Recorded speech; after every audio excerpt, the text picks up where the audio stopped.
Shabbat Shalom, everyone. My name is Diary. I like to share with everything. It is now time to start finding your seats for Sabbath services.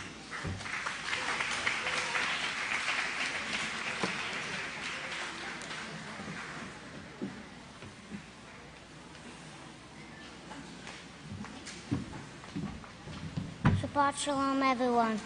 My name is daughter of Yisrayl, and I would like to serve you forever as the priest is starting very soon.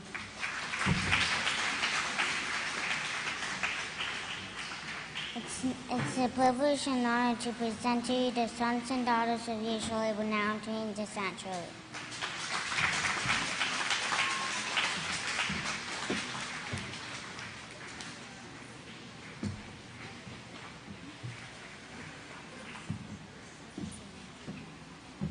Shabbat Shalom, everyone.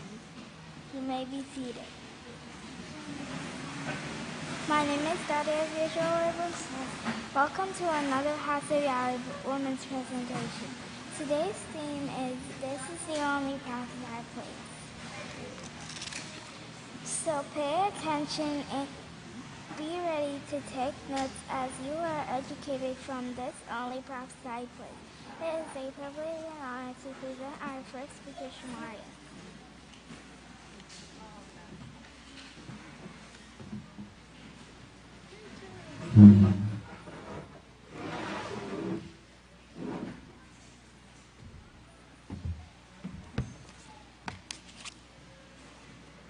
Shabbat Shalom, everyone. You may be seated.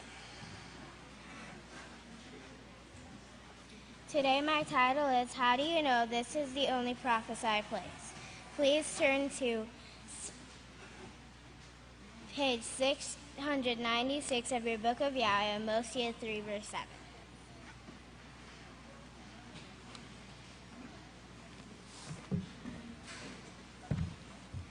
Most assuredly, Father Yahweh will have no work other than the work he has prophesied in advance by his servants the prophets.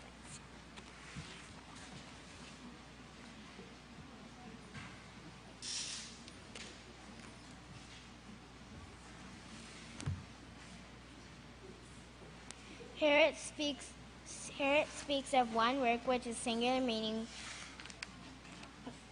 one. Write down Zechariah 5:10 through 11, which tells us this work will be established in a Babylonian land not yet established. Please turn to page 558, Isaiah 44, 1 through 2. Yet now hear, O Jacob, my servant, and Yisrael, whom I have chosen. This is what Yahweh says, who made you and formed you from the womb, who will help you. Do not be afraid, Jacob, my servant, and Yisrael, beloved, whom I have appointed.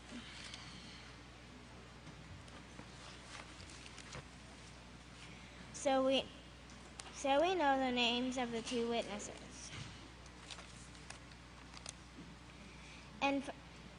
And to find out what these men would be doing, turn to page 977, Revelations 11:3.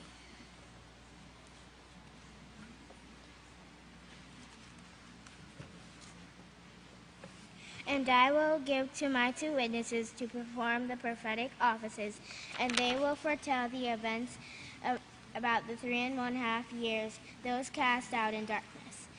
So you know this is the only prophesied place. And now I'd like to turn it over to the next speaker.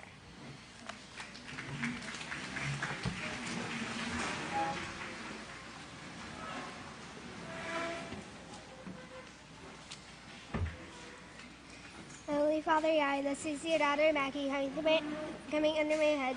Pastor Shalom Hawkins through Yeshua, her priesthood, king over the house of Yahweh. Please heal those who are sick and afflicted. I pray for Kanye Dana to get out of prison soon. Please bless the lips of the speakers who are going to be speaking today. I thank you for the Sabbath day that you have blessed us with. I ask all these things in need to provide your kindness and see past the beloved Son. Yeshua's name I pray. Hallelujah, I praise you.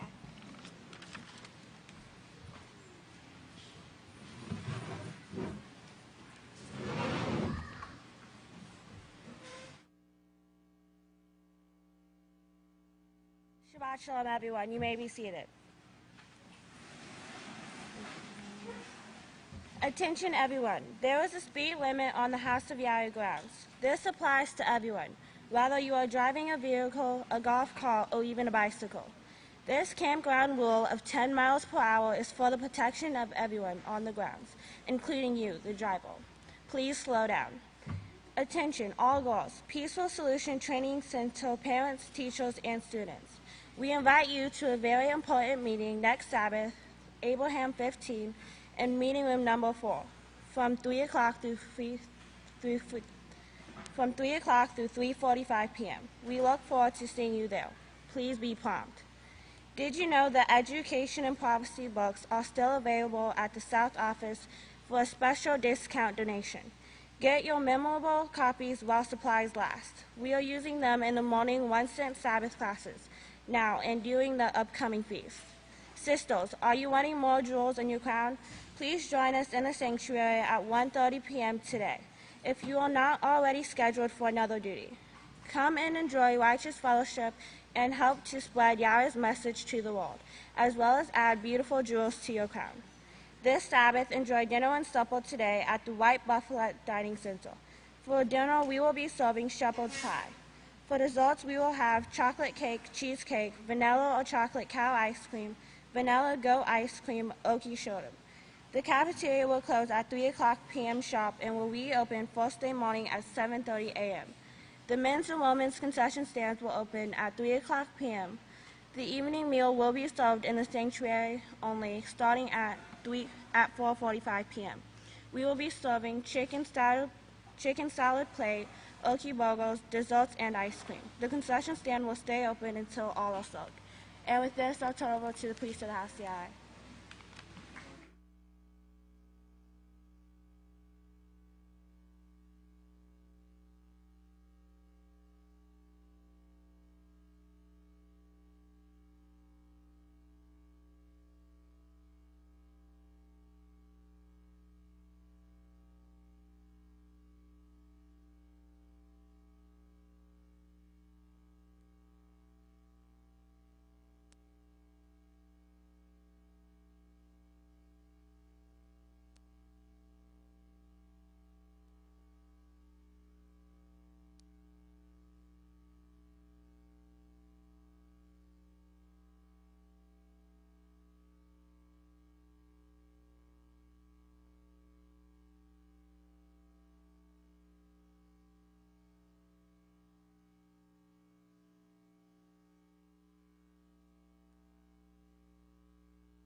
Our Father, who is in heaven, his name is Yahweh, his son, servant. Our Buffalo Hawkins coming to you, body priest in your house, and my head pastor on there.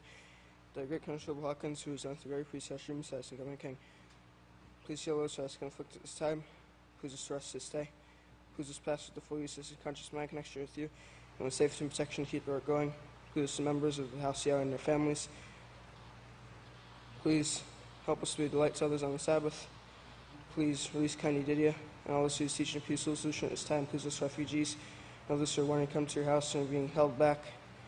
Please allow them to be able to come here safely. Please set your Malachi around them, protect them, and keep them safe. Please bless your house and bless your people. Please bless the food, the drink, the water, and the air, provide for us this day, and help to nourish and sustain us. And you to the body priest in your house, and my head pastor, so great constable Hawkins, who is on the great priest, Hashem, Messiah, President. Thank you. Hallelujah. Praise Yahweh.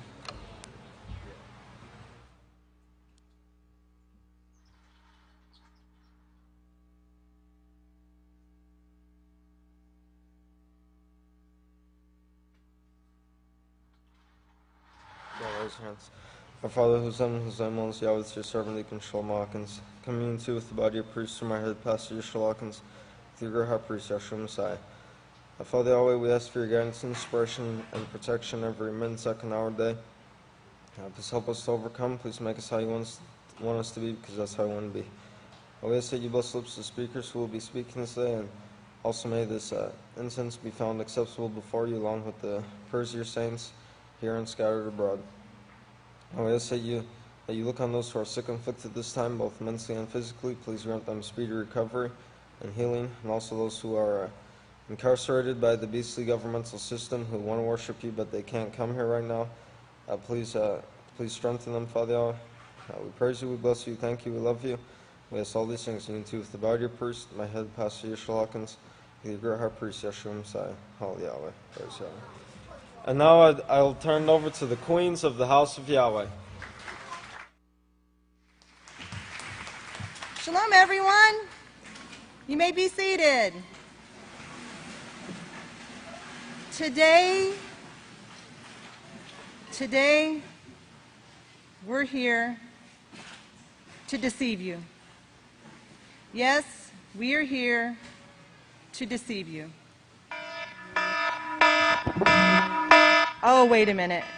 If deception were that bold, no one would ever be deceived, would they? People are deceived every day into leaving Yahweh's house, aren't they?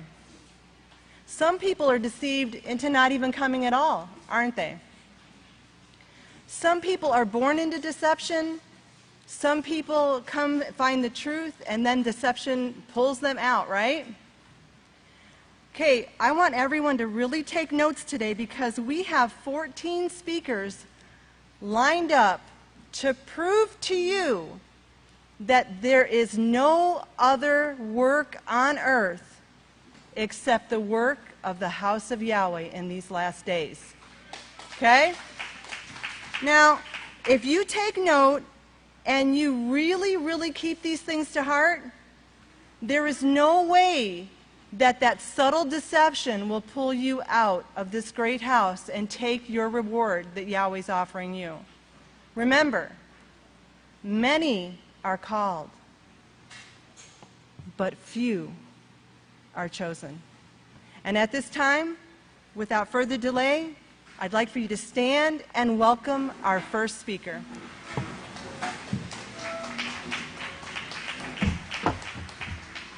Shalom, you may be seated. What makes the House of Yahweh different from other religions?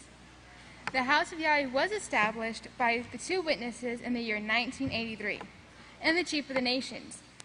The House of Yahweh being established by the two witnesses was prophesied in advance. Isaiah 2:2, page 531. Isaiah chapter 2, verse 2. It will come to pass in the last days that the mountain promotion of the house of Yahweh will be established, and the chief of the nations, and will be raised above all congregations, and all nations will eventually flow to it. Zechariah chapter 6, verse 12, page 719. Zechariah 6:12. Speak to him and say, this is what Yahweh of hosts says. Behold, the man whose name is the branch. For he will branch out from his place, and he will build the house of Yahweh. The house of Yahweh is the only place that teaches prophecy according to the scriptures, fulfills prophecy, and identifies the prophecies as they are being fulfilled. The house of Yahweh teaches the true name of the Creator is Yahweh. The house of Yahweh teaches the laws of Yahweh, which when we practice them, helps us to become righteous. Matthew chapter 5, verse 48, page 732. Matthew chapter 5, verse 48. Therefore, become perfect, just as your Father who is in heaven is perfect. Why did you come to the house of Yahweh? I came to the house of Yahweh at the age of 6 with my parents. It wasn't my choice at first. So you may ask, why am I still here in the house of Yahweh? Now that I'm older, it's a personal choice I make every day to stay in the house of Yahweh. I love keeping the laws of Yahweh. I love attending the classes, the feasts, and the Sabbaths. The house of Yahweh is the only place that teaches how to develop Yahweh's righteous character. The house of Yahweh is the only place that has Yahweh's name, the Sabbaths, feasts, and the laws of Yahweh. By striving to keep all of Yahweh's laws, we can develop Yahweh's righteous character, which brings blessings, not curses. Psalms 128, verses 1 and 2, page 488. Psalms 128, verses 1 and 2. Blessed is everyone who reverences and worships Yahweh, who walks in his ways. For you will eat the fruit of the labor of your hands. Joyful will you be, and it will be well with you. What have you learned from the house of Yahweh? I have learned that the seventh day of the week is the Sabbath day. We rest from doing our own work, but we serve one another by doing Yahweh's work. We look for the new moon to set the feast. We keep the feast at the same place year after year, at Yahweh's prophesied house. Deuteronomy chapter 12, verse 5, page 157. Deuteronomy chapter 12, verse 5. But you are to seek the habitation of your father, the house of Yahweh, the place which Yahweh your father shall choose out of all your tribes to establish his name, and there you must go. The house of Yahweh teaches us how to be healthy people. We've been taught the difference between the clean and unclean foods. We have been taught how to dress modestly. We are taught that we must keep all of Yahweh's 613 laws and the 10 commandments in order to be able to receive the blessings. Sicknesses, diseases, wars, fighting, and death are all curses that come from breaking Yahweh's 613 laws and the 10 commandments. Revelation chapter 22, verses 18 to 19, page 986. Revelation chapter 22, verses 18 and 19. For I testify to everyone who hears the words of the prophecy of this book. If any man will add to these things, Yahweh will add to him the plagues that are written in this book. And if any man will take away from the words of the book of this prophecy, Yahweh will take away his part out of the book of life and out of the holy city and from the things which are written in this book. I have learned that this is the only place I truly want to be. Genesis chapter 28, verse 17, page 23. Genesis 28:17. How wonderful is this place! This is none other than the house of Yahweh, and this is the gate, the entrance, the way to the kingdom of Yahweh. Galatians chapter 6, verse 9 and 10, page 914. Galatians 6, 9 and 10. And let us not grow weary of doing righteousness, for in due time we will reap, if we do not faint, if we endure to the end. Therefore, as the opportunity arises, let us do righteousness to all, especially to the members of the family of the faith, the house of Yahweh. We may be going through tests and trials now, but in the end, the hard work will pay off, and staying in the house of Yahweh will be the best decision you ever made. I would like to thank the greatest teacher in the world, Kahan Yisrayl Hawkins, for allowing me the opportunity to speak today. If you all please stand and welcome the next speaker. Shabbat Shalom, everyone. You may be seated. The title of my speech is The Choice. The Choice. Now, I'm going to start off with some questions, and I want you to keep these in mind. How many of you were called to Yahweh's house? How many of you were born in Yahweh's house? Is there any similarities between the people that were born in Yahweh's house and the people that were called? Through the years, I've heard many amazing stories. I've heard stories of people that were called to Yahweh's house either through prophetic word, they found out through prophetic word, the newsletter, TV, radio show, a friend. And the most amazing thing about all those stories is no matter if they stayed here or they left, is they choose They choose to either stay or they chose to left. Which leads me back to my question. Is there any similarities between the people that are called to Yahweh's house and the people that are born in Yahweh's house? If so, what are the similarities, you may ask? One of those similarities is a 6-letter word, and that word is choice. That word is choice. For us who were called to Yahweh's house, being in Yahweh's house is just the same choice. Even though you're born here, and if you're called, you have that choice. You have to decide for yourself. I've once heard someone say that our journey in the house of Yahweh is like a boat in an ocean. You're that boat, and that ocean is everything that is pulling you. Those storms, they're pulling you, and that boat is the only thing that is keeping you there. Being born in Yahweh's house means we look at things differently. Things may seem more intriguing. We may not see the danger. Have you ever heard this saying, experience is the best teacher? In the house of Yahweh, and as we all know, that is not true. Thankfully, we have the scriptures, we have the people that were called to Yahweh's house, should be our authority figures, and we have the people that were born in Yahweh's house, maybe the generation before us, that can show us that we don't need this world, that we can stay in the house of Yahweh and we can endure. Seeing the news every Sabbath and getting the news alerts and hearing about what people are going through makes me even more appreciative of not just being in Yahweh's house, but knowing the answers on how to solve the problems. Because Yahweh's house is the only prophesied place of protection. Not saying that we don't all struggle with things, and this is another similarity between if you're born in the house of Yahweh or if you leave, or if you're born in the house of Yahweh, if you're called, is that we all struggle with things. We all struggle with things, but we struggle in our own way. If you're in 1 Corinthians 10, verse 13, found on page 893, it says, Yahweh will tempt us, but he will not put us more than we can bear, because he will find that way of escape for us.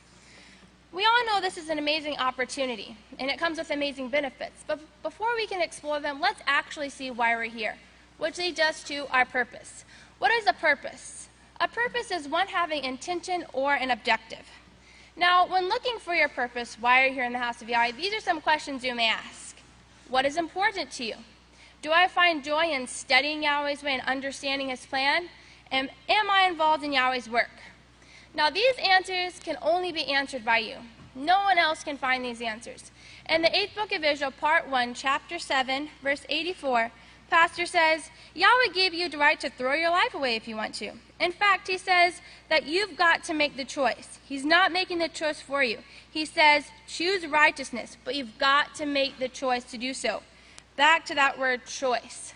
Now, if you're thinking, I don't know my purpose yet, that's okay. Many of us are still trying to find our purpose as well. But the thing is that if you get involved in Yahweh's work, you will find your purpose and your joy as well. The other day, someone asked me a question. What keeps you going in Yahweh's house? What keeps you going through life? And honestly, I had to think about it, because some days you just do things just to get through. So here are some things around my list. Prayer. Prayer is the number one thing. If you're struggling with something, you go to Yahweh in prayer. And another one was Yahweh. As Psalms 8 says, how magnificent he is and how he gave us everything we need. Another one is counselors. Some people might think of them as therapy because they listen to you, but they also give you advice. Another one are true friends. True friends who support you whenever you feel like you're pushing down. They remind you of your purpose, and they help you to push on. And the next one is having an opportunity to help others. Knowing that by staying in Yahweh's house, because the house of Yahweh has the answers, you will be able to help them, because this is the only place that offers the real answers. There's a saying that's been stuck in my head, and it's, you're on trial to prove that Yahweh's laws work. Now, we know that the whole world, including Satan, she is telling us, you can't stay here. You cannot endure through the temptations that she sends to us. But when someone tells us we can't do something, what do we normally want to do? We want to prove them wrong. So whenever we have that choice, whenever we have that thought of, we can't do this, someone tells us we can't do something, let us prove to the world, the heavens and earth, that we can stay strong. Our testimony and our experience is going to show the world that we can stay in Yahweh's house forever, that this world is nothing that we want. And some benefits that come with being in the house of Yahweh is that we get to travel places we want to whenever we clean up the earth. And not only that, but we get to help others and heal the sick. Now, this boat is going to survive. We may be surrounded by land, but don't think you can jump off the boat and survive in the shallow waters. Stay in the house of Yahweh, the only prophesied place of protection. With this, I'll turn over to the next speaker.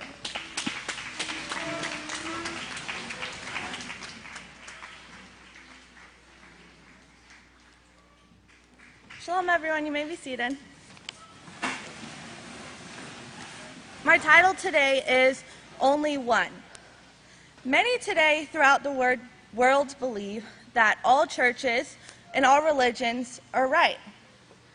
In other words, it doesn't really matter what church you go to, as long as you only believe and God saves you. Some go to a church, and if they don't agree with something that's said, they just find a new one. Some go to a church in their city, and they move to a new city, and they find a new one.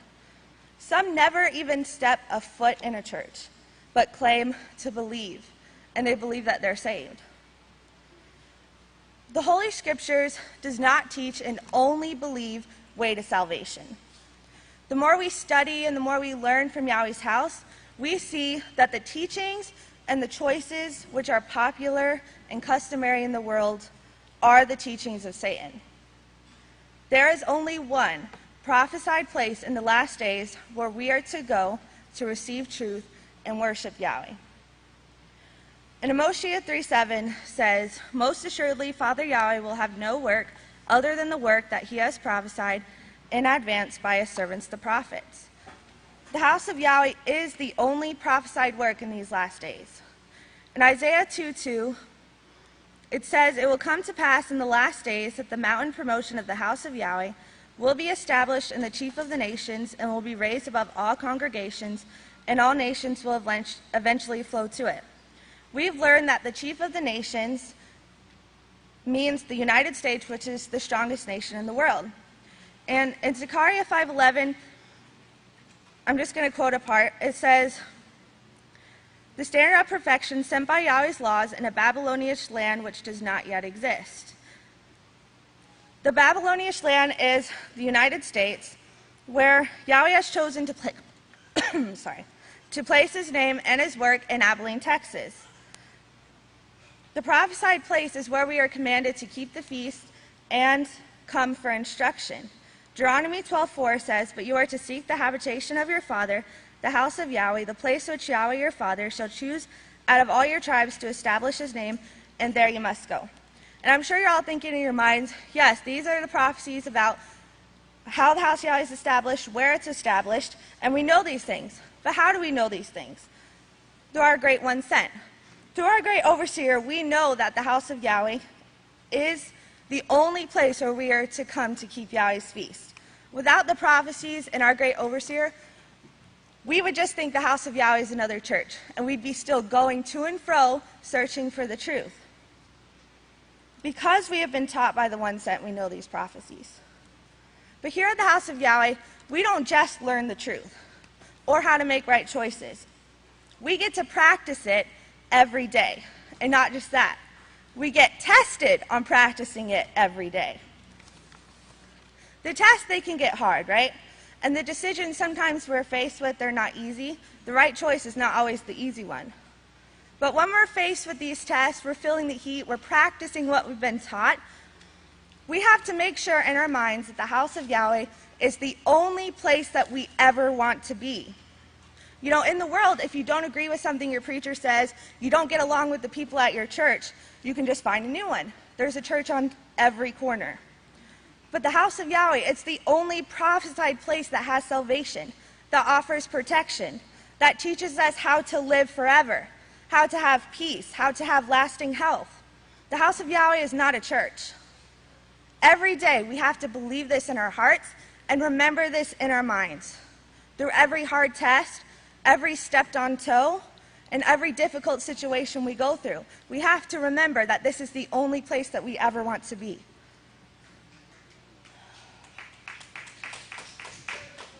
The only thing offered in the world is pain and destruction, and Satan likes to make it seem desirable. somewhere where we can have fun, we can live an adventurous, amazing life, we can travel. But what you don't see behind the curtain is the diseases you get from that fun. The sadness and the suffering, the glitz and the glamour that Satan portrays in this world, it's fake. It never brings you true joy. You just think you're happy until diseases and pain hit you in the face. Yahweh, there is only one prophesied place in these last days where we can find true joy. I've seen so many choose the world, the dying world, that they think is fun.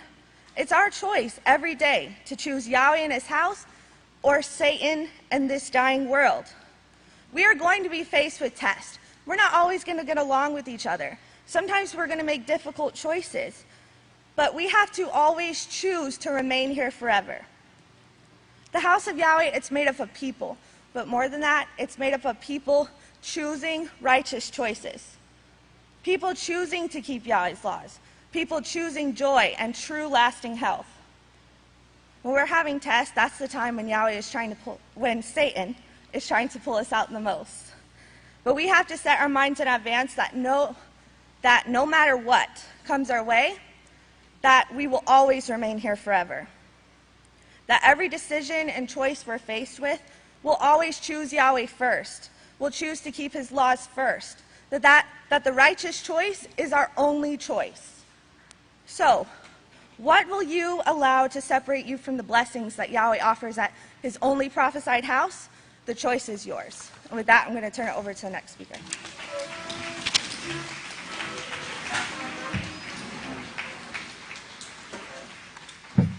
Shalom, everyone. You may sit down.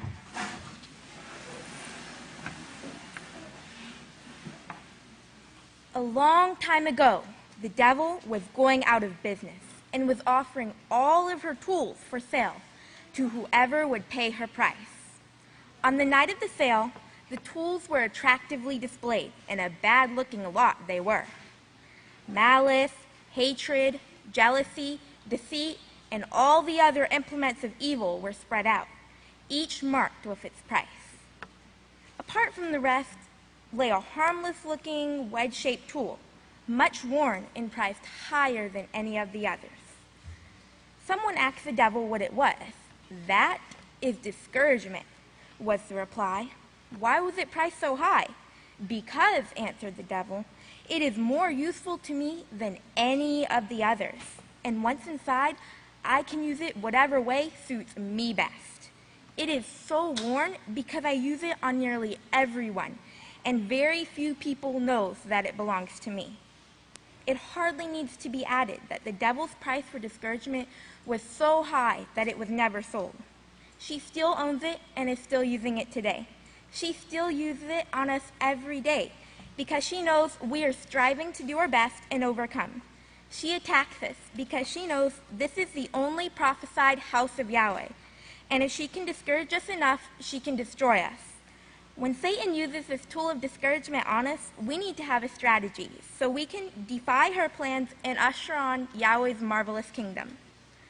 Whenever Satan hits us with discouragement, the first thing we need to do is identify the enemy. Realize that it is Satan.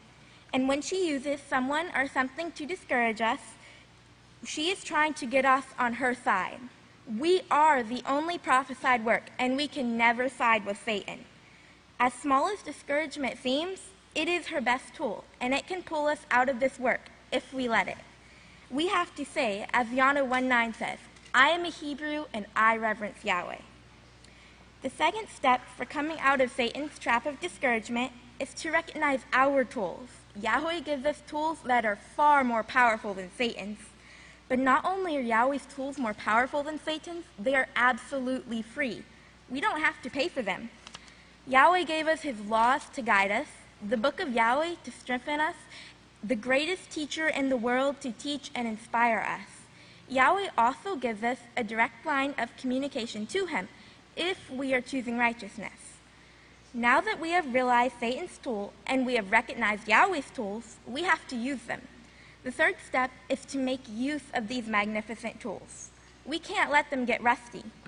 Use Yahweh's laws as your guide. If we are practicing positive law 206, to love your neighbor as yourself, We won't even think negative thoughts about someone when they do something to us that might discourage us. If we are being thankful to Yahweh in prayer, praise, and deed, where can you find room for discouragement? Next, use the scriptures. Romans 15:4 says that all things that were written in former times were written for our learning, and that we, through endurance and comfort of the scriptures, might have hope. Everything written in the book of Yahweh was written for us. They knew Satan would discourage us because we are the last and finishing work.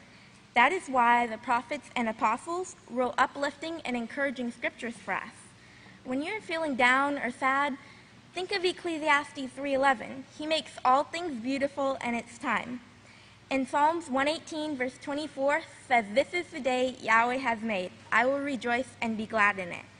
And 2 Thessalonians 2:16 through 17 says, "Now may our King, Yahshua Messiah himself, and Yahweh our Father, who has loved us and given us everlasting consolation and righteous hope through undeserved pardon, comfort your hearts, and may he, Yahweh, mightily establish every work according to his righteous plan." And when you're feeling weak, like you can't go on, remember Psalms 145:14. Yahweh holds up all who are falling down, and he lifts all who are bowed at knee. Romans 15:13 tells us, "Now may Yahweh, the Father of hope, fill you with great joy and peace as you trust in him, so that you may abound of hope by the power of the Holy Spirit." And 1 Kepha 5:8 through 10 gives us more encouraging words. 1 Kepha 5:8 through 10 says, "Be sober, be vigilant, because your adversary, the devil, walks about like a roaring lion, seeking whom she may devour. Resist her by remaining firm in the faith. But may all-merciful Yahweh himself, who has called us into his eternal glory in Yahshua Messiah, after you have suffered a while, perfect, establish, strengthen, and settle you." And Yahweh will never give us more than we can bear, as 1 Corinthians 10:13 says. And when someone says or does something to you that discourages you or puts you down, never forget Yahshua's teachings. But also remember, stop and count to 10, count to 15, however long it takes for you to think about what you're going to say before you say it, so you don't say something you might regret. And Yahshua teaches us in Luke 6:27 through 36 and Matthew 5:43 through 48 to love your enemies, to do well to those who hate you, to bless those who curse you, and to pray for those who despitefully use you. And if you love only those who love you, what blessing will you receive? It's not easy to follow this teaching, but we can do it. And if you are losing focus or forgetting who you are a chosen generation. You are a royal priesthood. You are a holy nation, a peculiar people, that you would show forth the praises of him who called you out of darkness into this marvelous light. You are the salt of the earth. You are the light of the world. You, me, us. We are this last prophesied work, the house built on the rock that the gates of hell will never prevail against. Finally, use the most important tool you have, prayer. The earnest prayer of a righteous person is effective, and we have direct communication with the greatest being in the universe if we are choosing righteousness. So use this tool we have and talk to Yahweh. Tell him what's bothering you. Pray to Yahweh to give you strength and to help you resist the devil. If we use the tools Yahweh has given us, we can get rid of discouragement, and we can put the devil out of business.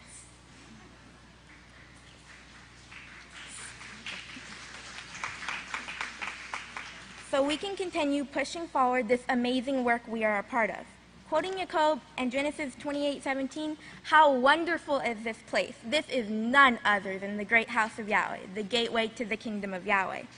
I would like to thank the greatest teacher in the world, the great Kahan Yisrayl Abel Hawkins, for giving me the opportunity to speak today and for teaching us how to resist the devil and to draw closer to Yahweh. Please rise and welcome the next speaker.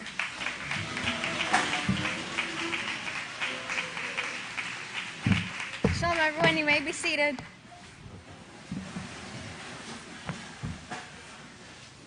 All right, so I'm going to be continuing talking about how this is the only place that Yahweh has chosen to establish his name in these last days. And we know that, like as the head judge said when she first got up here, that deception is going to be really strong in these last days. And, Yahshua talked about this in Matthew 24 and in many other places. He said, beware of false prophets, because they're going to come to you in sheep's clothing and stuff, looking like they're the one, and they're going to say the Messiah's here and there, but it's just a bunch of lies. So we have to stick to everything that comes forth from Yahweh's house, and that's it, if we don't want to be deceived, and if we want to be the ones who makes it. Now, one thing, Yahweh's house that's been established, his chosen work, it was always called the House of Yahweh, House of Yahweh Abel. And that's in the Mark of the Beast book, volume 1 and 2. And in these last days, it's been reestablished, and Yahweh had prophesied for his 2 witnesses, and now the last day's witness who would take the message to all nations. And also, this prophesied work in the last days is also prophesied to bring forth a great gathering of many people. And the scripture talks about that in Jeremiah 23 and also in Isaiah 2:2 and Micaiah 4:1. It talks about, and also Matthew 24, gathering his elect. And, when we come here to Yahweh's house as an individual, first law in the scripture is to go to his house. Seek it first, Yahshua said. We go to Yahweh's house, and we go to ask what we need to do, and we also seek Yahweh's righteousness. His name and his house. This is where this place is. And how do we know that this is the place? If there's any doubts, how do we know? Yahweh gave us the authority in scripture and in prophecy. Isaiah 8:20. Remember that scripture says, if it's not according to law and the prophets, there's no light in them. And Psalms talks about Yahweh's light being the laws. Now, the laws and prophecies are all taught here in Yahweh's house. And the prophecies, there's many that back up that this is the last day's work. It shows who would be sent to come teach it, when it would be established, what we would be doing, who our high priest is at Hebrews 10:21, and what he would be teaching in Hebrews 10:16 about putting those laws in our hearts and our minds. And I really, really encourage you to go back and listen really to all the sermons where this gematria has been brought out about Yahweh's work and this place being no other place. This is Yahweh's work and there is no other. But also, at the Feast of Pentecost, when our great overseer was speaking, another great priest came up in the middle of his sermon and gave a sermon about this being only one authority. Remember? The one sent and the authority and given in Scripture. So I really encourage you to go back and listen to those sermons. So now, Yahshua gave us the parable of the sower. He gave us many parables, but the parable of the sower is one that we're going to be talking about here today. In Matthew chapter 13, and if you would turn over there, it's on page 739. And, the House of Yahweh, this is a parable of the House of Yahweh. We're the ones who are reaching out to all the world, all nations. Matthew 24 says that, and also Isaiah, where it says they will come from all nations. Zechariah said, all nations are on Yahweh's house. So we are Yahweh's sowers.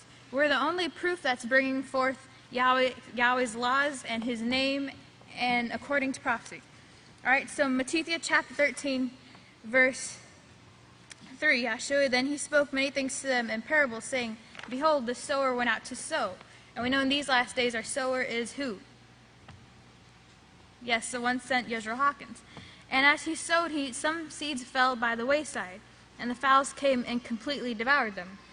Verse 5, some fell upon the stony places where they did not have much earth. At once they sprang up because there was no depth to the soil. Verse 6, but when the sun rose up, they were scorched, and because they had no root, they withered away. Some fell among thorns, and the thorns grew up and choked them. But others' seeds, this is the 3 out of 4, remember? But the 3 out of 4 that fell away and the one that makes it. But other seeds fell into rich ground and brought forth fruit, some 100-fold, some 60-fold, and some 30. He who has an ear, let him hear. And that's very important. He who has ears, let him hear. The call-out ones of Yahweh's house, our ears should be here to hear with the intention to obey with what we're being told, not just ears that don't hear. Like the scripture says, they have ears, but they can't hear. They have eyes, but they can't see. Now, in verses 10-23, Yahshua explains this parable a lot more. Now, this parable of the sower, I really encourage you to go to the Mark of the Beast, volume 2, because it's spoken of in here a lot. In Matthew, this is in this book, page 283. In Matthew 13, verse 24 through 31, Yahshua shows us. On page 282. The fact is, those whom Yahweh calls those whom Yahweh calls are all considered to be part of the house of Yahweh. Part of the house of Yahweh, even though all do not become part of Yahweh's work. Did you get that? Not all of them become a part of Yahweh's work, even though they don't all become part of Yahweh's work. The ones Yahweh has called out now are being judged by what they are doing at this very time. Remember, Yahshua said, "I'll give according to you as your works will be." Yahweh also shows that they will not be given a part in the kingdom. Those who do not become a part of Yahweh's work right now, Yahweh also shows they will not be given a part in the kingdom of heaven either. Right? Let us notice what our Savior showed through the parables concerning our judgment now in process. In Matthew chapter 13, Yahshua tells of the parable of the sower. Through this parable, we see that only one out of the four will be chosen for this kingdom. That one brings forth fruit. They support Yahweh's work and they live by Yahweh's every word, not just some of his word. The 3 out of the 4 who are not chosen for the kingdom do not support Yahweh's work and they do not live by Yahweh's every word. Now on page 317, talks about it again. In Yahshua, he showed a parable in Matthew 13, 4-9, that 3 out of 4 whom Yahweh would call out of this world would fall away from Yahweh and return to the way of sinners. In explaining this parable to us, Yahshua showed that 1 out of 4 who will make it into this kingdom will in fact bring forth righteous fruit. And we want to be the ones who bring forth that righteous fruit. Okay, so 3 out of 4, those who hear Yisrayl Hawkins' words, they see that it's true, that's as deep as it goes, that's it. They're like, okay, yeah, that's true, that sounds great. But their mind is on the world. They want to go back out into the world. The desires, like is shown in Genesis chapter 3, where Satan deceived Eve. They go to lusting after what's out in the world, partaking of it. And the world seems desirable. Others, Yahshua explained where the fowls ate them, the stony places, the ones who fell among thorns. It's the people of the world, they don't take persecution. They want to go back to church. They don't want to support the name Yahweh anymore. They're afraid that someone's going to, threat them because they became part of Yahweh's house. Others, they spring up like they're going to live forever, but there's no death to them. There isn't. They go after the world. They go after pleasure. And also, they fail to repent. They come here with their sins, and they don't intend to repent. They half-heartedly do this and that in Yahweh's house. They say their vows, not intending to keep them. But the ones who fall on rich ground, the ones who stay here in Yahweh's house, actually bring forth fruit of righteousness. They come and they get involved into Yahweh's work.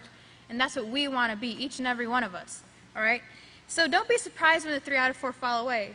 It might be your son, your daughter, your husband, whoever it is. Keep your mind on the work, all right? And that nothing is going to take you out of Yahweh's house. Yahweh says if they go, let them go. Or else if you don't brace yourself, they're going to pull you out. And we don't want that. We don't want that. We want to stay in Yahweh's house and support Yahweh's work. I really encourage you to go back and read the Mark of the Beast books and listen to all the sermons that the great priests of Yahweh's house have been bringing out. That this is Yahweh's work and there is no other. Now, with this, if you all please stand, I'm going to turn it over to the next speaker.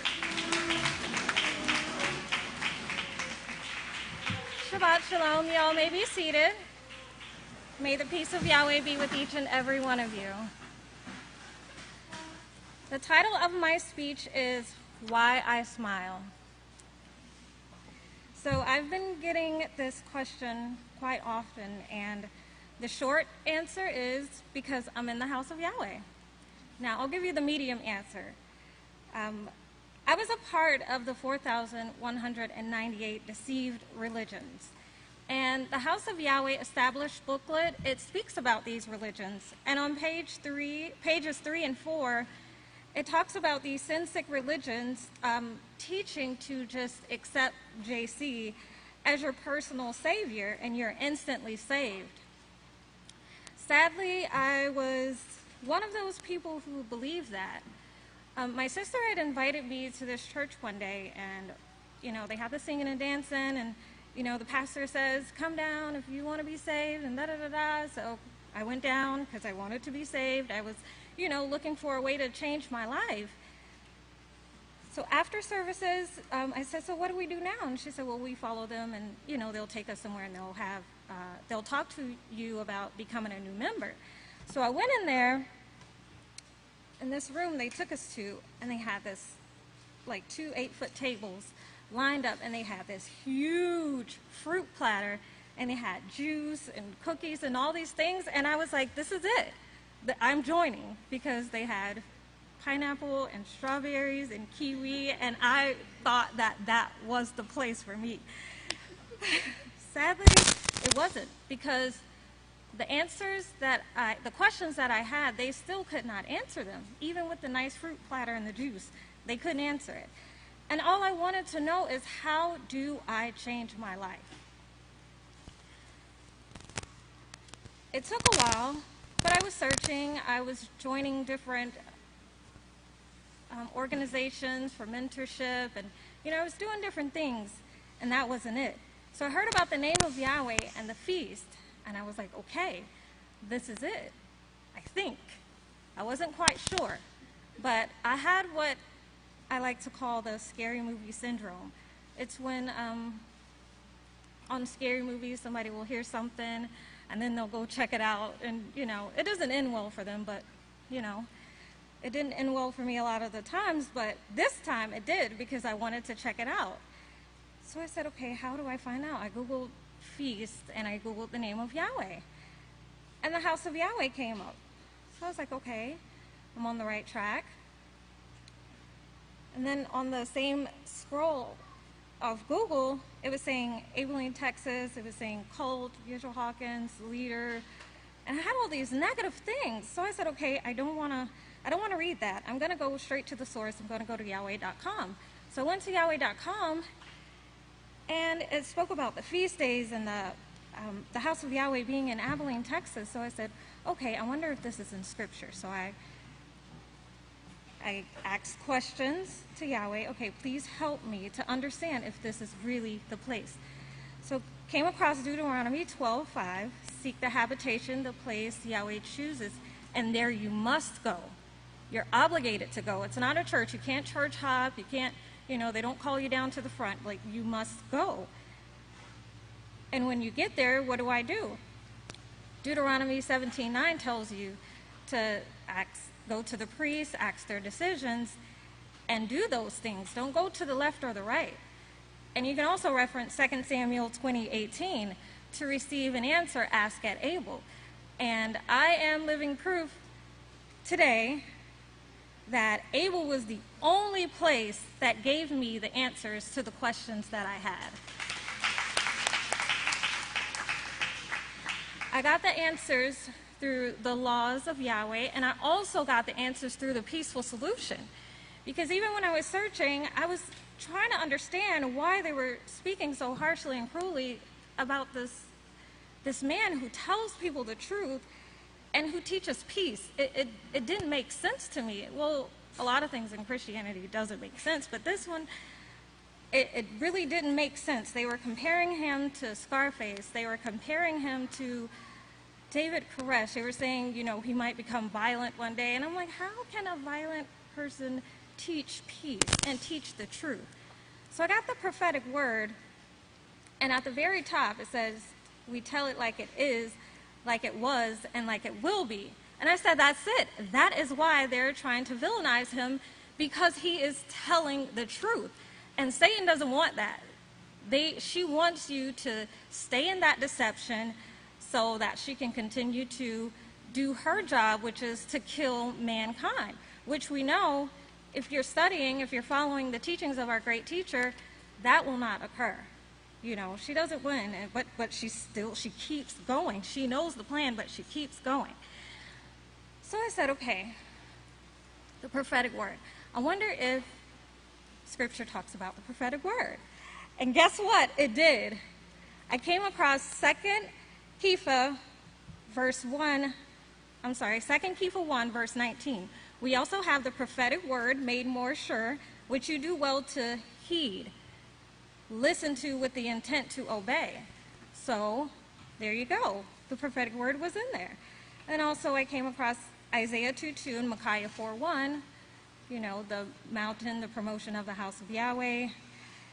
And I went on further to Amos 3:7, and Amos 3:7 actually references Isaiah 2:2 and Micaiah 4:1, speaking of the house of Yahweh being established in these last days in the chief of the nations, which is the United States. And it also referenced 1 Timothy 3:15. the pillar and the ground of truth. And once again, we know that Yisrayl Hawkins teaches the truth. So I started following the House of Yahweh online, Yahweh.com, and every night it seemed like at the same exact time I would jump up out of my sleep because I hear this man saying, "This is the House of Yahweh and there is no other." And I'm like, was Yahweh doing that? Like just every night at the same time. So I was like, I have to go to the House of Yahweh. And my sister, at the time I was living with one of my sisters, and she was very irritated. And she's like, "Why does this man talk like that?" And, you know, she was like, "You need to turn that down." And she was very, very annoyed with me because all I did was just keep following, listening, trying to practice what I was learning. So I said, okay, why does he talk like that? Does Yahweh say something about the way he speaks? Let's check it out. So I found Isaiah 28:11, and it says, "For with stammering lips and another tongue he will speak to this people." And I was like, oh, he does. So I looked up the word stammering, and it is word number 3934 in Hebrew, and it means a foreigner or mocker, someone who people mocks.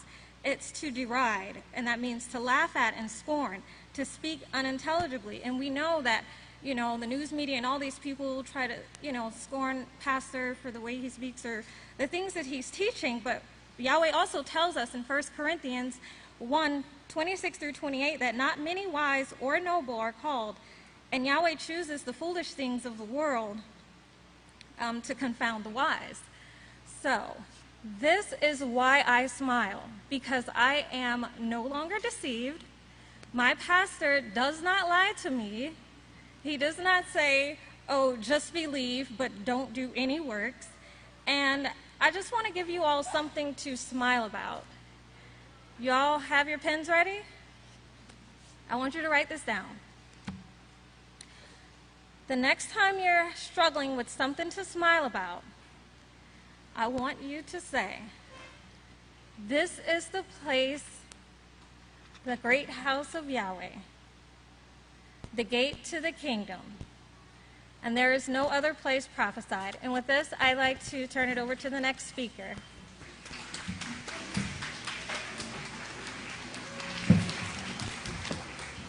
Shabbat Shalom, everyone. You may be seated. If you could please turn over to Matthew chapter 13, verse 19. And I would like to say that the title of my speech is Consider the Onion. Consider the onion. So, to start off with, the purpose of my speech is that we must not at all do what they are doing here this day, doing whatever is right in their own eyes. You must get counseling. And to back up this, I'm just going to read Genesis chapter 6, verse 5. "Then Yahweh saw that the wickedness of man was great in the earth, and every intent of the thoughts of man's heart was only evil continually." Now, I want this to point out in your mind. Once we read Matthew chapter 13, verse 19, ponder on heart. When anyone hears the word of the kingdom, the laws and the prophets, but does not understand, then comes the wicked one and snatches away what was sown in his heart. And what inspired this particular speech is Overseer Sermon 315-2003. 315-2003. And the title of it was How the Body Functions. So he said in that particular sermon, "But does not understand it's because of the excuses to sin and the cares of this life, and snatches away what was sown in his heart was where it was being laid." So whatever was being laid on his heart was snatched away from him. So if you go to verse 15, it says, "Make the heart of the people fat." Now, making the heart of the people fat. The world, their heart is fat, so they cannot understand because of the sins have been loaded down on them, layer upon layer upon layer. So Yahweh requires perfect beings. Train, humble yourself, and do what you are assigned to do. If you could turn over to Matthew chapter 5, verse 28. But I say to you, whoever looks on a woman with lust for her has already committed adultery with her in his heart. In his heart. Now this goes for all sins. I mean, whatever it is that is unlawful, it's sown in your heart. And this is what we got to watch out for. Because whatever we think of, it's laying on another layer upon your heart of unrighteousness. So instead of doing that, train your thoughts to go in the direction of righteousness so that you can push out that sin out of your mind immediately when it comes, and then put on a layer upon your heart by thinking righteous thoughts. Now, something has registered in the heart, set the heart upon to start a longing for, rightfully or otherwise, desire to fix. Now, in this 3/15/2003 sermon, he kept on saying superimposition. Now, the superimposition, what I understood from it, was of time earnestly desiring in order to turn totally to righteousness or otherwise. It's what you are feeding yourself. So never underestimate the power of influence. Whatever you put around you, whatever you put in front of your eyes, that is going to influence you. So continue to place or lay over superabundance laid on your heart to overlap with gold. And we know that gold symbolizes purity. Scripture that goes with that, Proverbs 22, verse 11. He who loves pureness of heart and has mercy on his lips will be the friend of kings. And then in Matthew chapter 5, verse 8,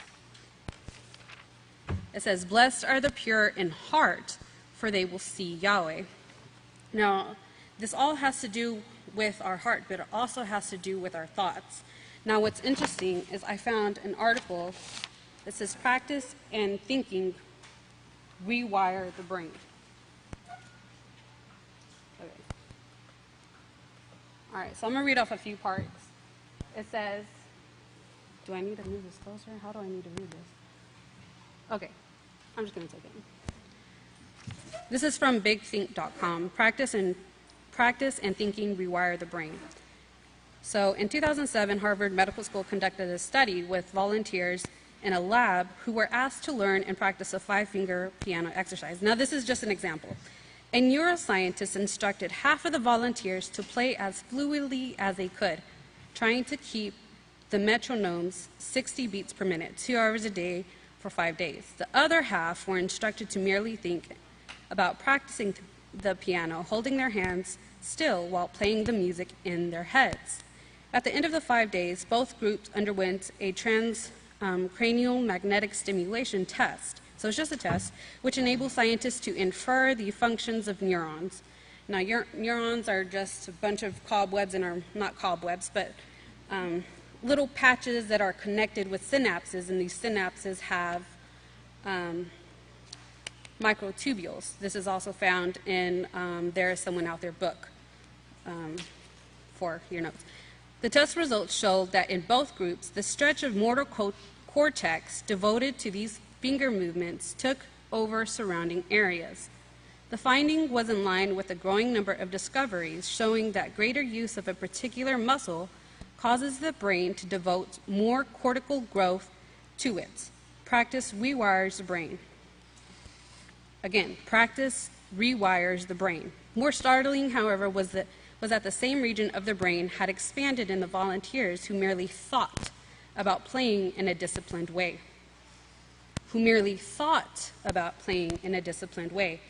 Now, there are two big implications here. One, the mental training may have the power to change the physical structure of the brain. And two, that the brain doesn't distinguish between real or imagined exercise. That's pretty intense, given that whatever you think, just like what it was stated in Matthew chapter 5, right? Yeah. 5 verse 8. But I say to you, whoever looks on a woman with lust for her has already committed adultery in his heart. Now this goes for all sin, not just that particular sin. Now, here are the benefits that come by practicing thinking righteous thoughts, doing what you're supposed to do, doing what you're instructed, what was instructed by the priest, by the judges. Here is our benefits. The Holy Spirit that overshadows, it's a superimposition, a superimposing power that we're going to get. We have some now, but we don't have enough. When we get enough, we will connect to Yahweh. I guarantee you it will reach out and connect to Yahweh. It is electrical as your body is electrical. But we are electric, and the Spirit Holy that we are getting is something like calcium. It is not calcium, but it works something like in its movements in the computers in our bodies, of which you have trillions all working together. However, it cannot fight resistance. The Spirit Holy cannot fight resistance. It can only be taken in by the will of your body, will of your mind, will of your computer. It cannot enter this computer without this computer opening the gate for it to enter. Now my time is up. That sermon is chapter 9 of the first book of Yisrayl. And with that, if you would all please stand.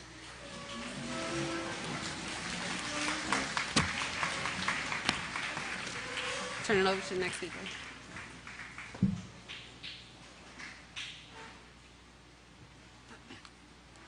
Shalom, you may be seated. Please get your books of Yahweh ready and pen and paper. I need everyone's attention and focus.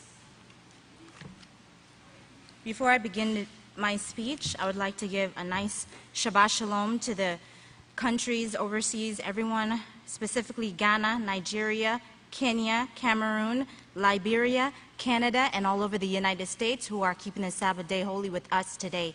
Shabbat Shalom. Praise Yahweh. The title of my speech is The Pattern is the Same in 2018. The pattern is the same in 2018. Everyone, please turn over with me to Genesis chapter 12, verse 1. I'm going to have to go quickly. There's a lot I want to cover. 12, verse 1. Hold your place then in Matthew 19:20. Hold your place there and then go over to Matthew 19. 19, verse 27. It all goes together. I'm laying a foundation here.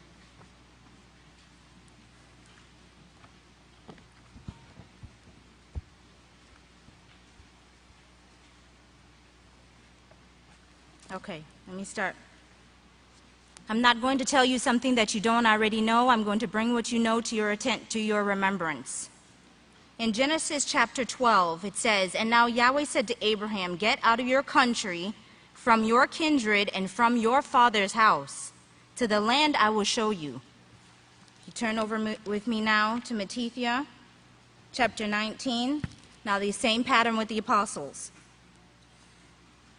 Okay, Cephas asked Yeshua in this dialogue. The heading is rewards in the kingdom. Then Cephas answered and said to him, "Behold, we have forsaken everything to follow you. What will we receive?"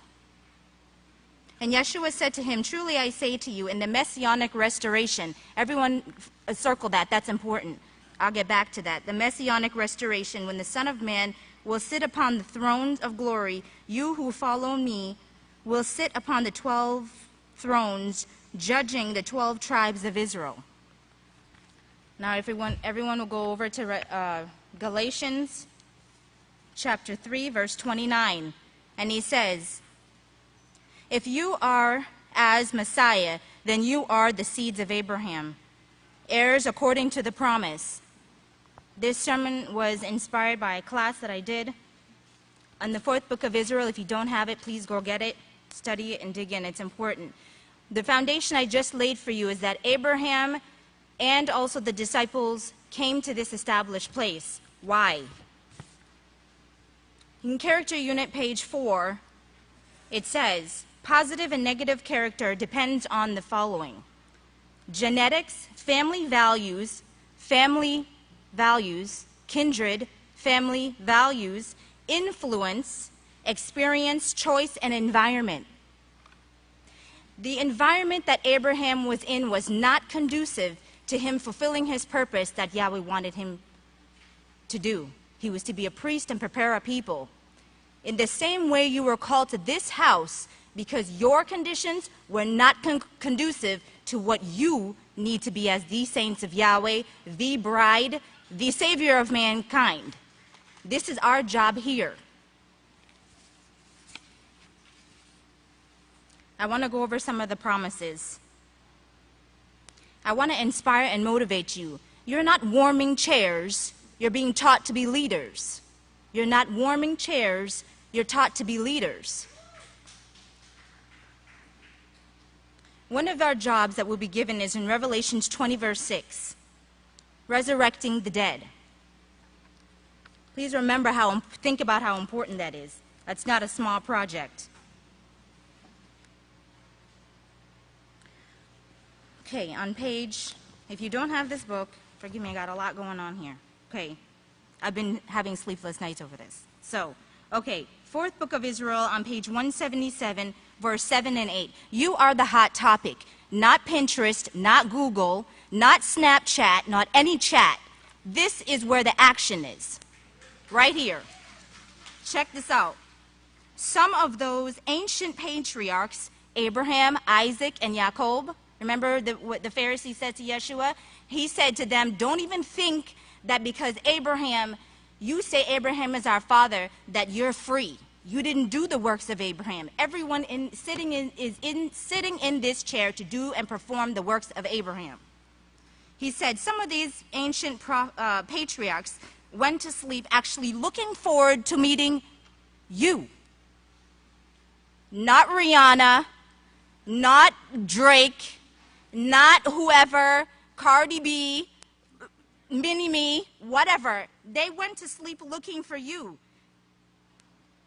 Let me keep reading. They knew from the prophecies that they wrote that they would be a remnant called out of this Babylonian system. Same pattern. Yeshua was in the wilderness of sinners. We are in Babylon too, the wilderness of sinners. Same pattern, sisters.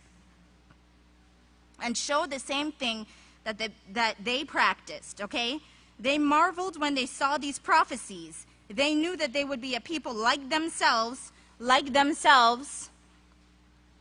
That's why you're here, like themselves, that would go through this terrible age. They knew that the house of Yahweh would remain alive and would be standing alive up to see Yeshua's coming. Messianic restoration, up to Yeshua's coming.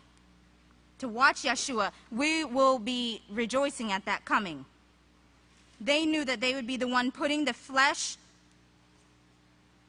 We would be the ones putting the bones and the flesh upon them and breathing, listen, and breathing and breath to enter their bodies. Is anybody aware of the amount of power that causes, that you have to do? The microbes are fixed by law. You are taught here in the great house of Yahweh to be fixed by law. You won't be able to communicate with them if you're not in the same page. They knew that they would be putting the flesh and bones, okay, and breath into their bodies like Yahweh created Abraham. And we actually see this. This is the promise to us in the last days. Check this, no other generation was promised this. No other generation from the time that the house of Yahweh died out, Yeshua's work, that's the dying out, until the establishment the re-establishment in the last days.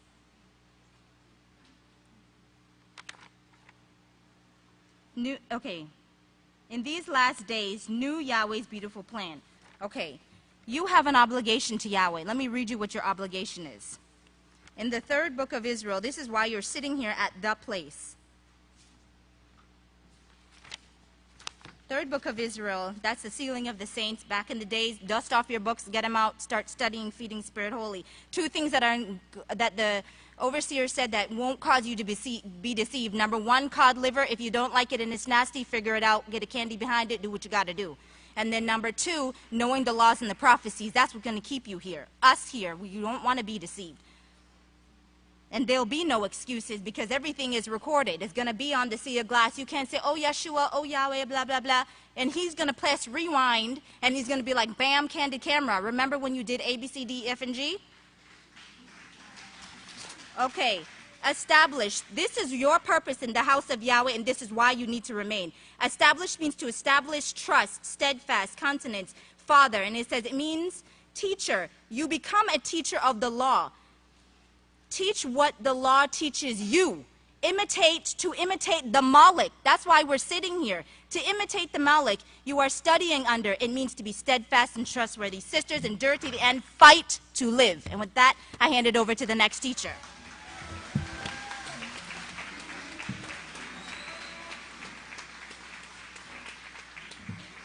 Shalom, everyone. You may be seated. May the peace of Yahweh be with each and every one of you. This is our work, to believe into the one sent. Who is as Abraham? Just who is as Abraham?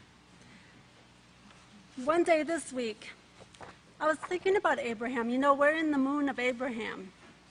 So I put this in the gematria. Who is as Abraham?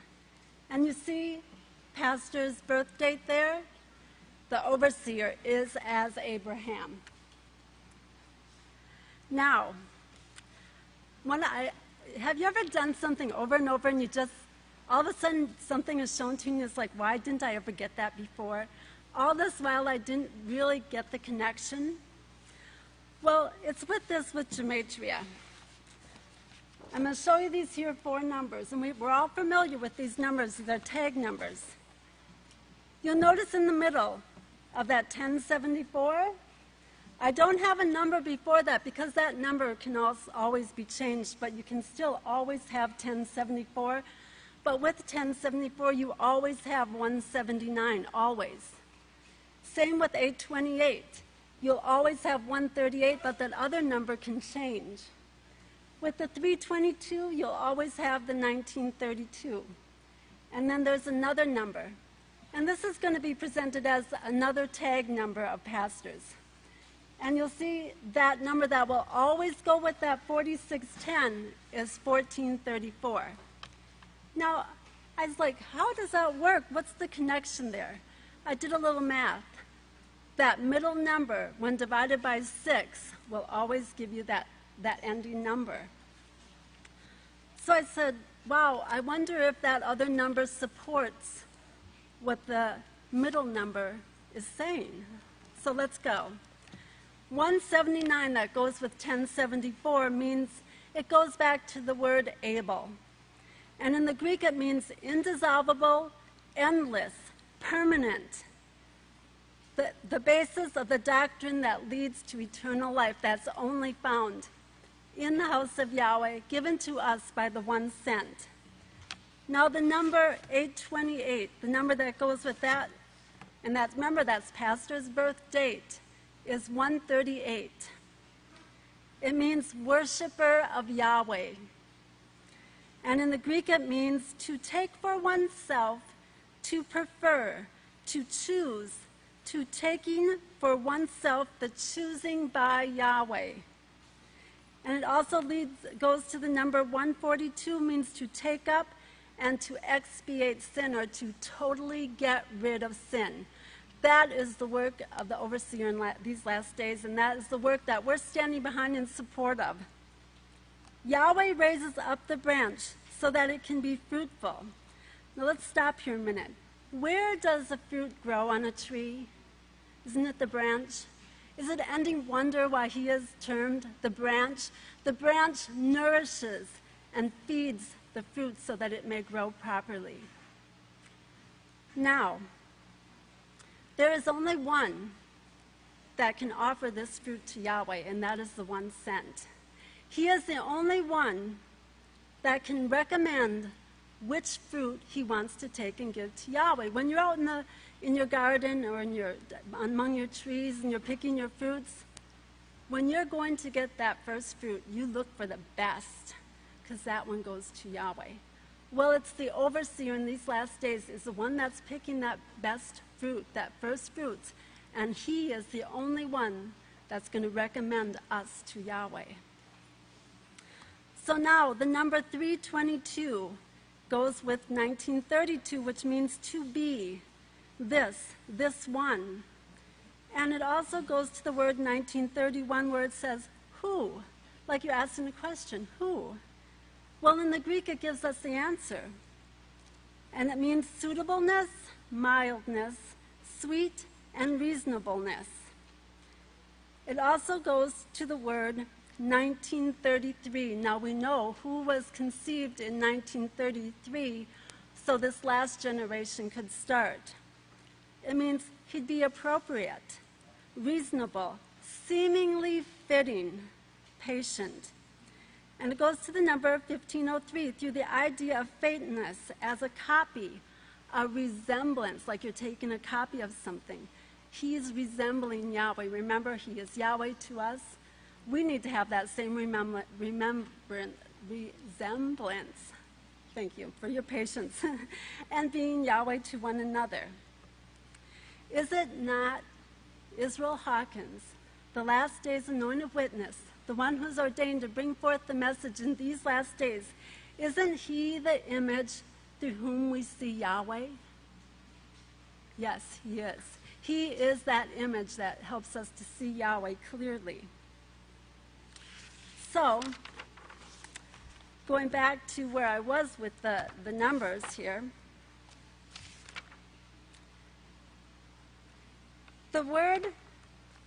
the number 138, it goes back to another number, and that's 23, which means Father of gathering. To gather, to receive, to restore together, assemble, and the word reward. And I thought, I really don't know what this word means. I'm not a scholar. I don't know what this, I thought, well, you get a reward and then you get it again. No, that's not what it meant. But I thought I'd try without the dictionary first. So what does reward mean? It means someone who guards the rear end or the back end, the last part. And it took us to a scripture, and I didn't ask this on a Bible-based format. I asked Google, what does reward? And it gave me Deuteronomy 3:22. Now think of this. This is a tag number again. It gave me Deuteronomy 3:22, and it says, you must not fear them, for Yahweh your Father fights for you. So who is watching our back? Who is watching this last day's work? The great Father Yahweh. He is watching this work. And also in the Greek, 23 means to be greatly afflicted. And we see in Isaiah 43:28 that it is pastor who has suffered reproaches. He is the one that has been greatly afflicted because he speaks the truth. In the Greek, it denotes strength, power, and that power means always of Yahweh. We know what that power is. That power is Malachi 4, verse 5, the laws and the prophets. And that power comes through the one who has been trained and brought up by Yahweh to bring salvation and this power, this strength, to the whole world. The strength that can put down all sickness, the strength that can put down all war. It is Yahweh's strength, the laws and the prophets, the Elia. Now, I told you there's another tag number, and that's on a vehicle. I'm not sure what the vehicle make and model is. I'm not too great at vehicle identification. I just know I saw the license plate. And it was some kind of Super Accord Series 144,000, I think, something like that. But this here number, 8610, means to manipulate, to seize. Now, when manipulate means you have full control of something. And that's what Yahweh has, full control of this whole plan in these last days. To seize, to warrant ability, meaning to be justifiable, to be shown to be right, to lay hold of something or grasping in one's hand. And we remember in Isaiah 45, verse 1, it says, "This is what Yahweh says to his anointed for uprightness, whom I have taken by his right hand." There's a lot more on this here tag number that I don't have time for to get into today, Yahweh willing, another day if Yahweh wills. But let's go back to this here number again. Who is as Abraham? You see how the 828 goes to 138? Well, I knew 138 would have to go to something because it can be divided by 6. So last night, Yahweh just, right there, just gave me this phrase. I am. And that's the gematria for I am. So when you have Pastor 828 going always to 138, will always go to number 23, which means gathering, father of gathering. Now this is so amazing because remember Yahweh says, I am. And the overseer stands as Yahweh to us. He is the I am that's working here on earth with Yahweh in these last days. We know that prophetically, we know that now by the gematria, and we know Father Yahweh will continue to guide him until all this world is overflown with righteousness, and that all will stand and give awe to great Father Yahweh. At this time, let us give reverence to Father Yahweh and turn it over to our next speaker.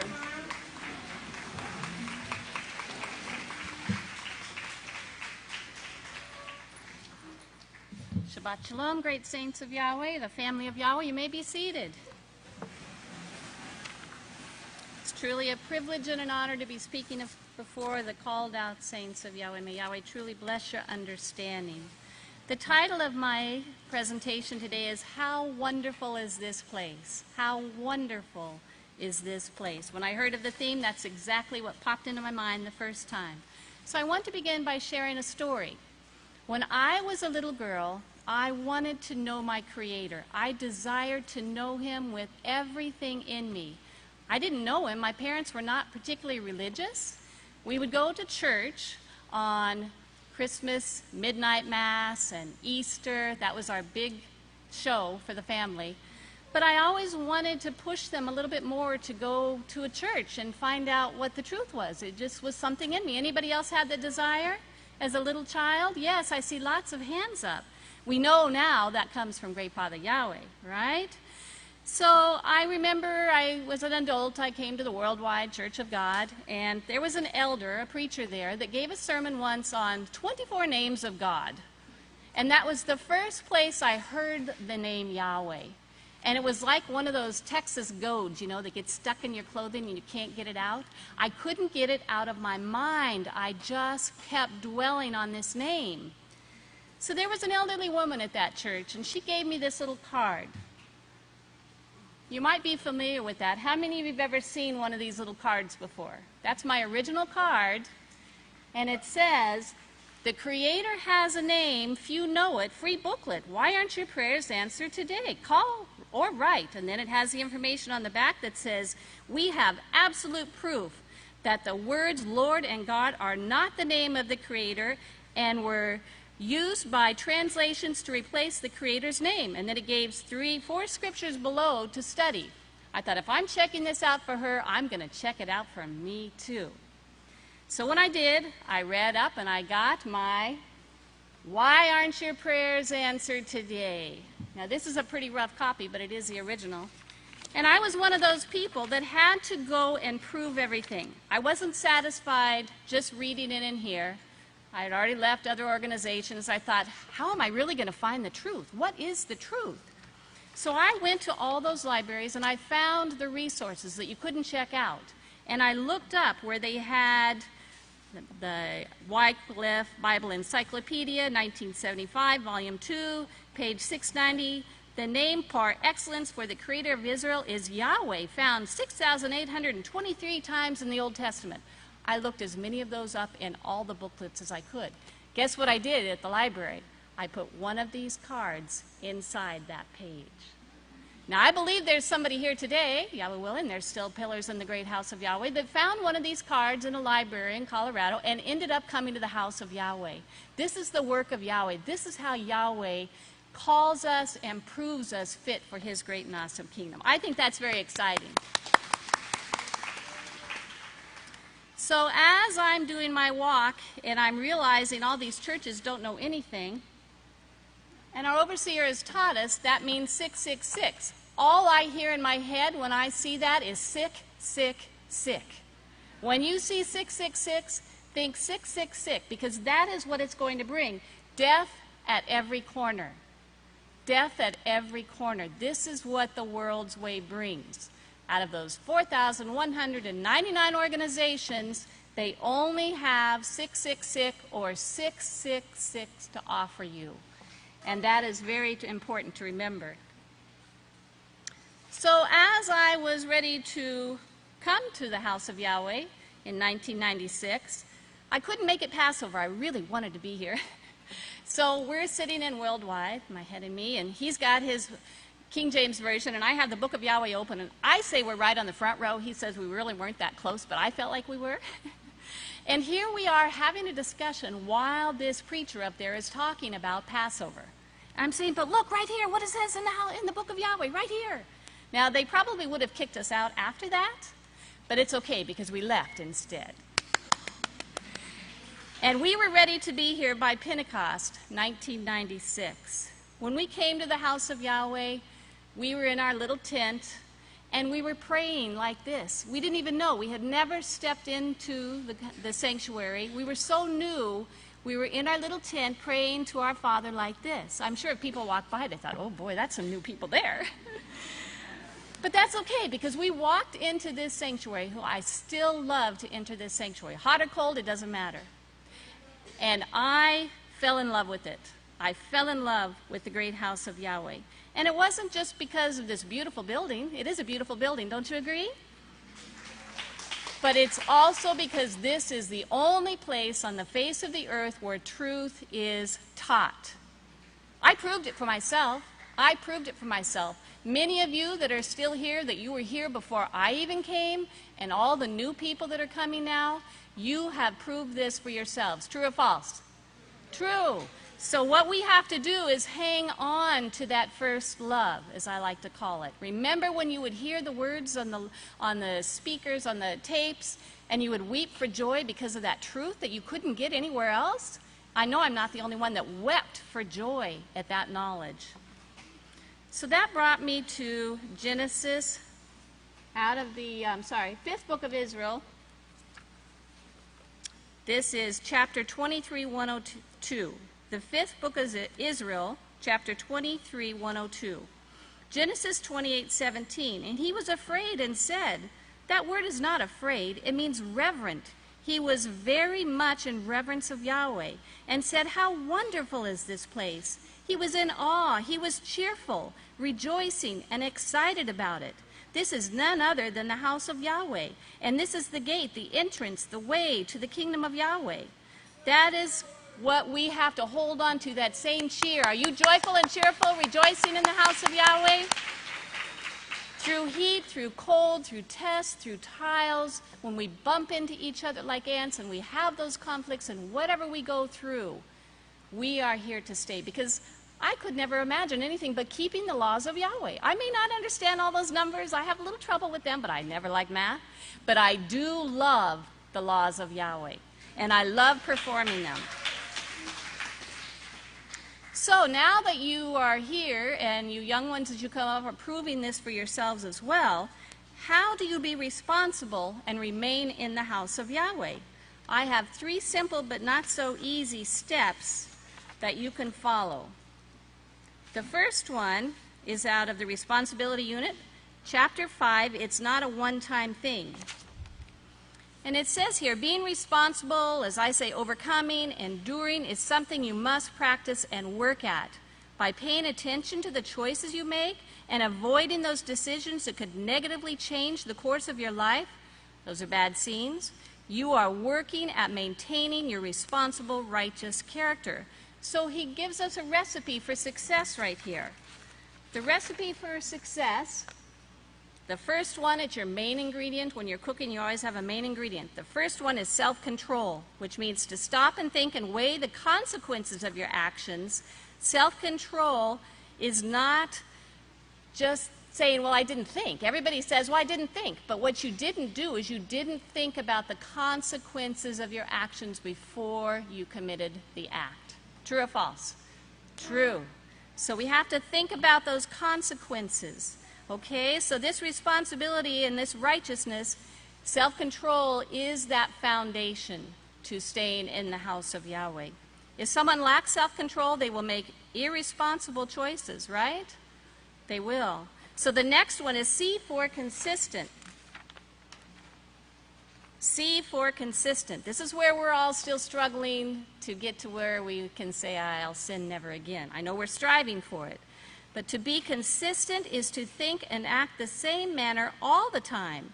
You are consistent only if you display the same characteristics at every opportunity presented to you. In other words, you're converted.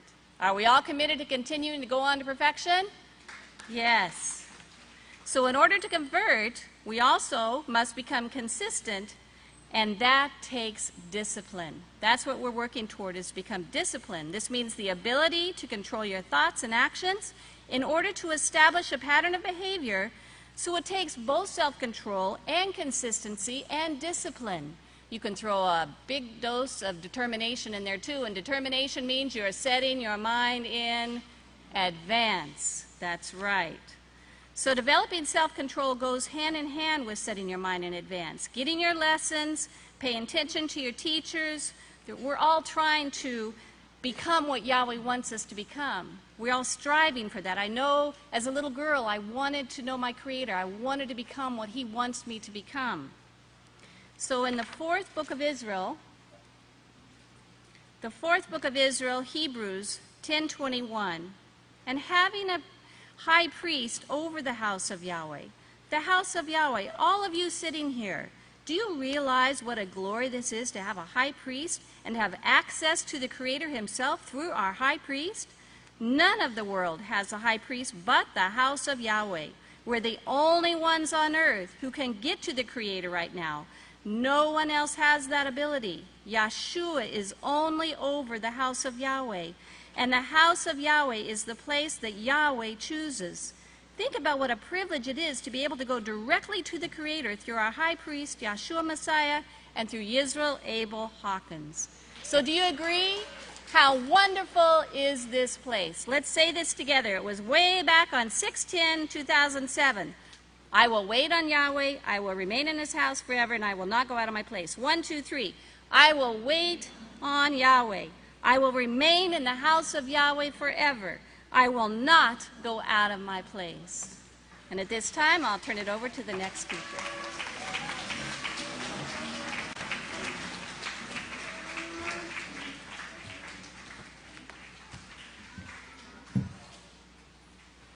Shalom. You may be seated. I wanted to talk today about something that's very special to me. And I don't usually give a title. I don't know why, but today I thought that I would have Pastor give my title.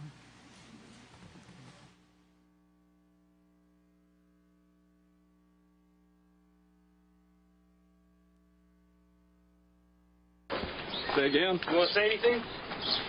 Can you excuse us? I love the work. Watch your steps. Watch your steps. You're going to fall. Get hurt. I love the work of Yahweh. I love the work of Yahweh. I love the work of Yahweh.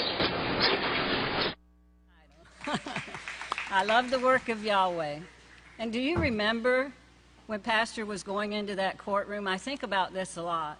He had been almost 2 weeks in a cold cell with a hard bed, and he wasn't real young, don't tell him, but you know he suffered. And he was going in there with a $10 million bond on his head. And what does he say? I love the work of Yahweh. They wanted him to hide his face. He refused. He wanted to smile and show them what the work of Yahweh does. Now, we have to learn to love the work of Yahweh. We all know that, right? How can you love the work of Yahweh until Pastor teaches us who Yahweh is. Because if you don't know Yahweh, how can you love his work?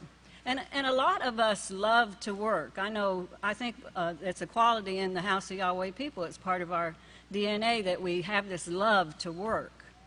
But there's a difference. I love to work out in the world, and I'm sure a lot of you did too. But loving the work of Yahweh is a whole different thing. Now, when you come to the House of Yahweh, you might be given a job that doesn't suit you. I can remember when I came, there wasn't a lot of places to volunteer, so they put me in the press room. Well, they didn't know if I sat down 20 minutes, I went to sleep. I just had to be moving. So after a while, they caught on. And they sent my daughter and told her, now tell your mother to go back there through that wooden gate, around that little trailer. That was pastor's office. And through that other gate, and there's a little trailer there, knock on the door. So I did. And the Kohana that is still over Canning said, praise Yahweh, and put me right to work. So what I'm saying is maybe your job right now won't suit you. You think you'd do better at a different job. But learn to love the job you get. I love the press room. I just have that problem. So now Pastor told us in the 11th book of Israel, chapter 18:64, he said, who being the reflection, this is Yeshua, of the perfection of Yahweh and the representation of Yahweh's plan, his total plan, now to bring people back to him and actually love him when they see his plan fulfilled, by upholding all things concerning that which was spoken, or believing in the one sent and working with the one sent. This is the work of Yahweh, believing in the one sent. Yeshua said, this is the work of Yahweh, Yachanan 6:29. So believing in the one sent is the work of Yahweh. But we know, like Job tells us, in Job, I think it's 12:2, that faith without works is dead. So we can believe in Pastor all we want, but if we're sitting around not doing his work when we have an opportunity, that won't mean anything. Now, there's a lady that works in the kitchen, and I remember when she moved here, she used to come and volunteer during the feast, and she moved here, and she wasn't able to do the work of Yahweh at that time, and she wanted to do it. Oh, that's all she could talk about. She wanted to do Yahweh's work. And every once in a while, she would try to do Yahweh's work, and she still couldn't. Well, one day, she was able to do it. And I couldn't help but think when she came to do the work permanently, to volunteer permanently, that how's she going to do? Because she's been out there making decent money. She works once in a while. She doesn't have to work with us all the time. And you know how that can be with all the personalities. I wonder how she'll do. Well, she's been there over a year, maybe longer. I have a hard time keeping track of time, but I asked her, I said, do you love the work of Yahweh? She said, oh, yes, I love the work of Yahweh. I said, well, why? Why do you love the work of Yahweh? And she said, I get to work with my sisters. I get to serve my family. And so, see, it's possible to make that change, and if it's possible for you. Now, some people can't. Some people have to work in the world. But you notice those people that work in the world, they still come and work at the House of Yahweh when they can. In all areas, counseling, whatever it is, they help in every way that they can. Now, to develop a love for the work of Yahweh, you have to want to. You have to really want to love that work. And I was thinking, sometimes we get so stuck in the small picture. Like, at one time, I used to go, I'm the first one at the cafeteria in the morning. I'm blessed at that. But at one time, I would go in and I would say, man, I can't believe they didn't do that. Look at that. And they didn't. And one day, somehow or another, Yahweh got through to me, and I realized what I was doing. But when I go in that kitchen now, I look at the whole kitchen. I don't look for anything wrong. I look at that. It's a work of art. That kitchen is a work of art. It's been pieced together, piece by piece. Pastor adding on. And it's a beautiful, beautiful thing to see it. And I think that's what we have to do. You work in the butter house, you go in, there's 50 bags of greens, and you got to can them, wash them, everything, right? And you could get so bogged down looking at that you forget the big picture. You're washing and canning those greens for the whole congregation and the ones coming. Maybe you're in the garden and you got 40 rows of okra. I can remember being in the garden, and you look at that, you forget to look at the whole garden, the whole picture. You're growing food for the house of Yahweh and for people coming. What about the South Office? If there was no South Office, who would we complain to? But seriously, where would we go for our needs? And you can go in there and Smiley, she is always smiling, and everybody's willing to help. No matter where you work in the house of Yahweh, if it's book work or whatever, what would we do without it? What would we do without the people that keep track of what you spend and where it's spent? I would spend too much money. But you see, every work, when you drive on the grounds, don't you just well up when you see this beautiful sanctuary, all the signs you could just read all day long? It just leaves you with the most awesome feeling. That's the work of Yahweh. This whole family working in different areas, loving the work of Yahweh. Now, there's another catch to loving the work of Yahweh. You have to love your co-workers, whether you get along or not. Every personality in the kitchen, you've got to learn to love. And that's crucial, because how can we love Yahweh's work and not love each other? So it's impossible, I can tell you. Now, there was a young lady, probably the same lady that asked the other deaconess the question, what keeps you here? What keeps you in the house of Yahweh? I see you've gone through a lot, but you stay. Well, I've been there. There's no other place to be but the house of Yahweh. This is our only hope. This is the truth. She said, well, what keeps you coming to work every day? The same thing every day. I said, it's the work of Yahweh. I love the work of Yahweh. If you go out in the world, you think you're not going to work? You're going to go to work every day, and you're going to put up with a lot of stuff. In the house of Yahweh, when we go to work, we know that we're not getting fired. I don't think anyone's ever been fired in the house of Yahweh. That the people that we work with will work with us until we figure it out. They won't give up. Pastor will never give up on us. We give up. We give up. Now it says in 1 Corinthians 15:58, therefore, my beloved sisters, be steadfast, immovable, always abounding in the work of Yahweh, knowing that your labor is not in vain. The labor we do now, sisters, is going to be rewarded later. Although I believe we get rewarded now. I feel rewarded when I walk into the kitchen. I feel rewarded all day long sometimes. Once in a while I don't feel but it's something that you have to develop. Make up your mind. You love the work of Yahweh. And when you go into that work, look at the whole picture. It's the most beautiful thing that you'll ever see. And with that, I'll turn it over to the next speaker.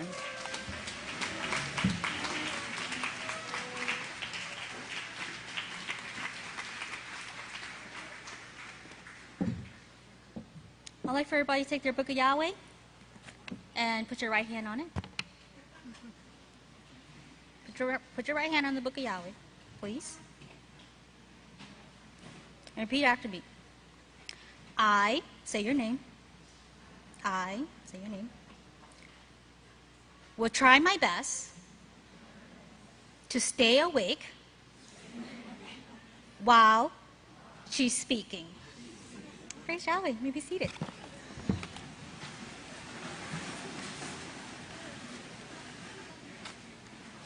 Okay. So the title of my speech is, Where Are Your Witnesses? Where are your witnesses? So a quick review. A lot of our speakers spoke about it. You seek the kingdom first. Where's the kingdom? If we wait until the kingdom comes, that's a long time seeking. It's the house of Yahweh. The kingdom is the house of Yahweh, so seek the house of Yahweh. Go there to the priests, to the teachers, and obey. And when you go there and you obey, you will be put on trial. In Exodus, right? Chapter 20. Don't worry. Don't worry, Moshe. I've come to test and prove them and put them in the burning pot. Okay? So we're on trial. You're in court. You're in court. And while you're in court, I want you to keep in mind Where are your witnesses? I want to show you what I found the word witness mean on the overhead. It says, a credible witness is trustworthy and believable. If you look at the underline, it says, a witness testimony is evidence. It's evidence about what your whereabouts is. There's accuracy, demeanor, lack of bias, motivation to testify. A credible witness has first-hand knowledge, accurately states the fact. Not all this gossip and I think I know what she was doing, but the facts, consistently telling and retelling their story and never changing it.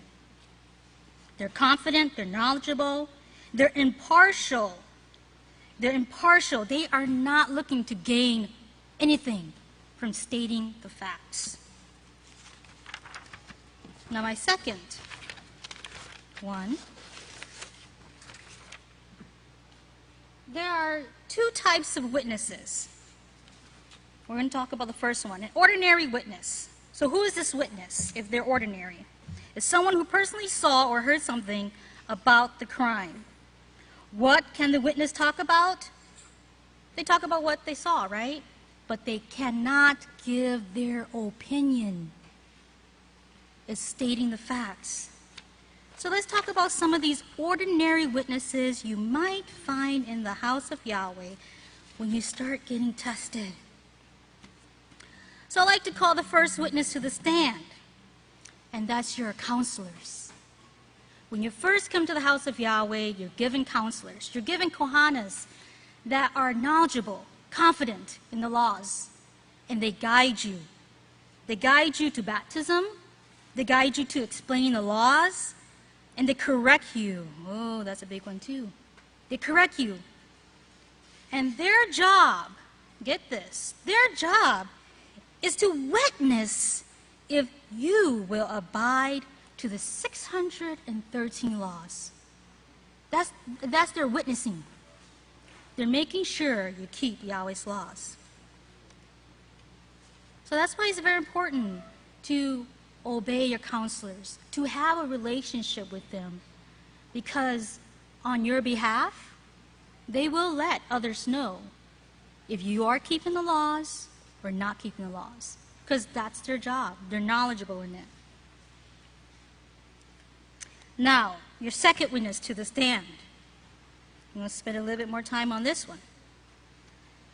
Are your fellow brothers and sisters. Yes, they have eyes too. They got ears. And they also have feelings. These brothers and sisters are your teammates, and their job is to witness if you are obtaining Yahweh's attributes, His likeness, to see if you have the attitude of servitude. If no one was here and it was just me, I will be serving myself. Would not be true? But because Yahweh brings us all together, our brothers and our sisters are witnessing, would you serve me? Do you serve me as Yeshua does Yahweh's people, as Yisrayl does the house of Yahweh? And consider this, that every single minute of our lives, we are serving our brothers and sisters. All it takes is 1 second of an ugly look. And that person automatically, oh my word, I know I made a mistake. I know I made a mistake, but teach me. But when you have the attitude of cut it off, that's a form of spiritually not serving your sisters or your brothers, because they're there to want to know and learn from their mistakes. And Yahweh gives every one of us an opportunity to pray to Him, doesn't He? It's very simple. To pray to Him. And what if that fellow brother or that fellow sister goes to Yahweh, and give their witness testimony about you? That's your witness. Now, think positively now. Think of someone who you would go to for anything. Someone who you trust, that encourages you, it's very positive, a positive influence. If Yahweh had you in front of the witness stand and said, I want you to testify on behalf of your friend, woo, I tell you, you'd be having a righteous report, wouldn't you? Oh, she's always there. Every time I call her, she always answers. Every time I just want to quit the work, she's like, no, let's go. You would have so many positive things to say about her. She will make it straight to the kingdom in the blink of an eye. Are you that sister? Could you work yourself to be that sister that many witnesses can see and say, oh yeah, she sticks to the job. She's always a positive influence. She never bad talks somebody behind their back. She never thinks about falling away. She tries not to.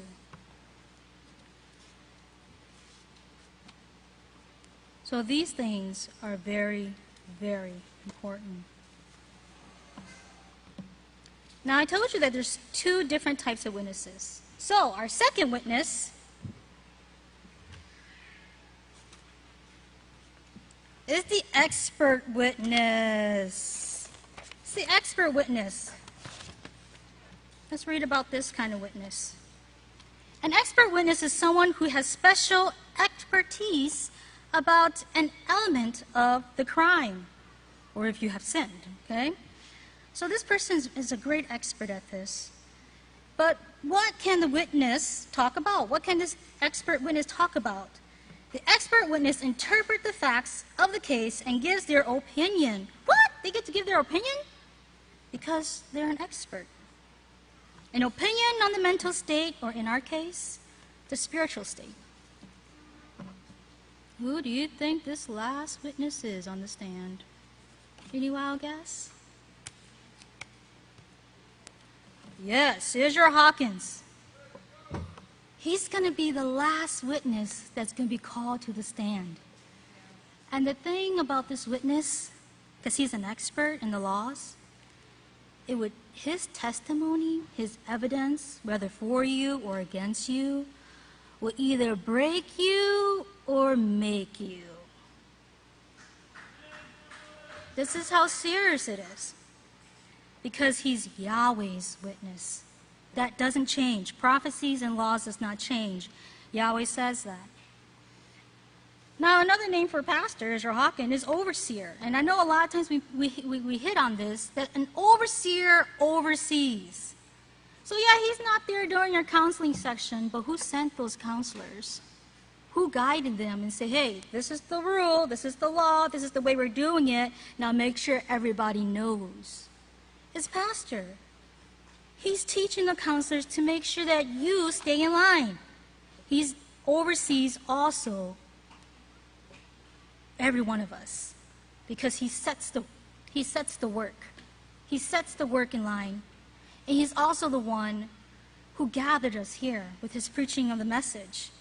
So because he's overseeing everything, he has to be our witness. Ultimately, yes, the news goes up to him, and he knows our whereabouts. But something about this Yisrayl Hawkins, our last day's witness, is that you may think he doesn't know, right? But isn't it funny that when he gets called up to the podium, the witness stand, and you're sitting there, you're like, how did he know I accidentally ate something in that cookie that wasn't supposed to be there? How did he know that I wasn't being careful this week and contaminated something? He brings out things that you would have thought he was there. And then you find out, oh wow, like, does he have his powers yet, right? Because it seems that way. But it's because Yahweh inspires him. And of a night, when we're all asleep, and he's like pondering about this person and how to help that person, and thinking about the work, how much it needs to be done, Yahweh's reading his mind. So Yahweh is reading his testimonies day and night about every one of us. Because remember, judgment doesn't start when the kingdom, physical kingdom, comes rushing down here. Judgment starts when you step foot into the house of Yahweh. So these testimonies are going on and on and on. When your brothers and sisters, when they pray to Yahweh, when your counselors are having to pray for you because you're just not getting it, but they're patient with you. When pastor's laying there of a night thinking about you, those are testimonies non-stop about you. I want to read in Yachanan chapter 5, verses 31, because Yeshua, he himself even needed witnesses. He says, if I alone testify on my behalf, my testimony is not valid. You can't go up there to Yahweh's kingdom and say, oh, Yahweh, I can tell you all the works I did. I can tell you all the things I did. I tell you, I'm righteous enough to go to your kingdom. No. Even Yeshua says no. He can't do that for himself. Let's go to verse 36. But I have testimony even greater than that of Yachanan, the works which the Father has given me to finish. The work is not done yet until this last day's work is done. So guess what, sisters? We are Yeshua's witnesses. We have to make it. We are seeing the works of Yeshua guiding the house of Yahweh and inspiring Israel Hawkins. So Yeshua needs to finish his work because he needs our testimonies too. Verse 37, and the Father himself who has sent me testify on my behalf. You have neither heard his voice at any time nor seen his shape, nor do you have his words, listen to this closely, dwelling in you. You can't go up there and say, I am righteous. Because you know why? Let's keep on reading. Because you reject the laws and the prophets, because whom he has sent, him you do not believe. I can make it without Israel Hawkins. I can make it without all these counselors that was sent to me. I can make it without my brothers and sisters who has been sent to me. Yes, they've been sent to you too. To perfect you. I can make it without them. No, Yeshua said you can't. You can't. You need those righteous testimonies about yourself to make it valid that you belong in Yahweh's kingdom. So remember that every time you step foot in the house of Yahweh, eyes are watching, ears are hearing, and prayers are being lifted to Yahweh. So it's very important to take your calling sure, because this house is Yahweh's house. If you all please stand, I'd like to turn it over to one of the witnesses in the house of Yahweh.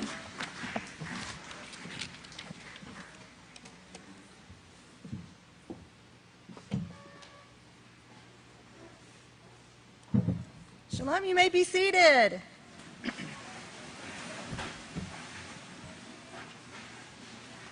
Today, I'm here to present my case to you. Your very faith is on trial today. I want you to carefully consider the evidence that you've heard thus far and what you are about to hear. I only have one witness to call to the stand today. I only need one. Israel Hawkins, please come to the witness stand.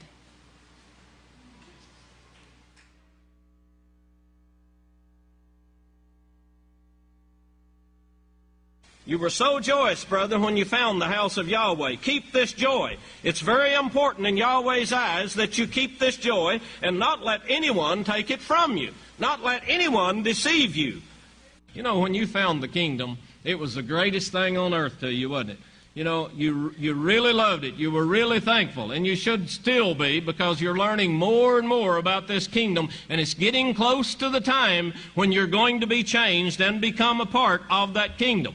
I can't feature anyone falling away from Yahweh's house with all this, especially with all of this going on. I think sometimes that the principalities, the powers, become so overwhelming at some times, and I want to show you today some secrets of keeping yourself from falling away and keeping your minds on the goals that you should have, you should have had all along, but somehow or another, if you remember years and years ago, I started telling you, probably 10, 15 years ago, I told you that the day-to-day grind, if anything can get you down, it's going to be the day-to-day grind, and losing sight of the goal.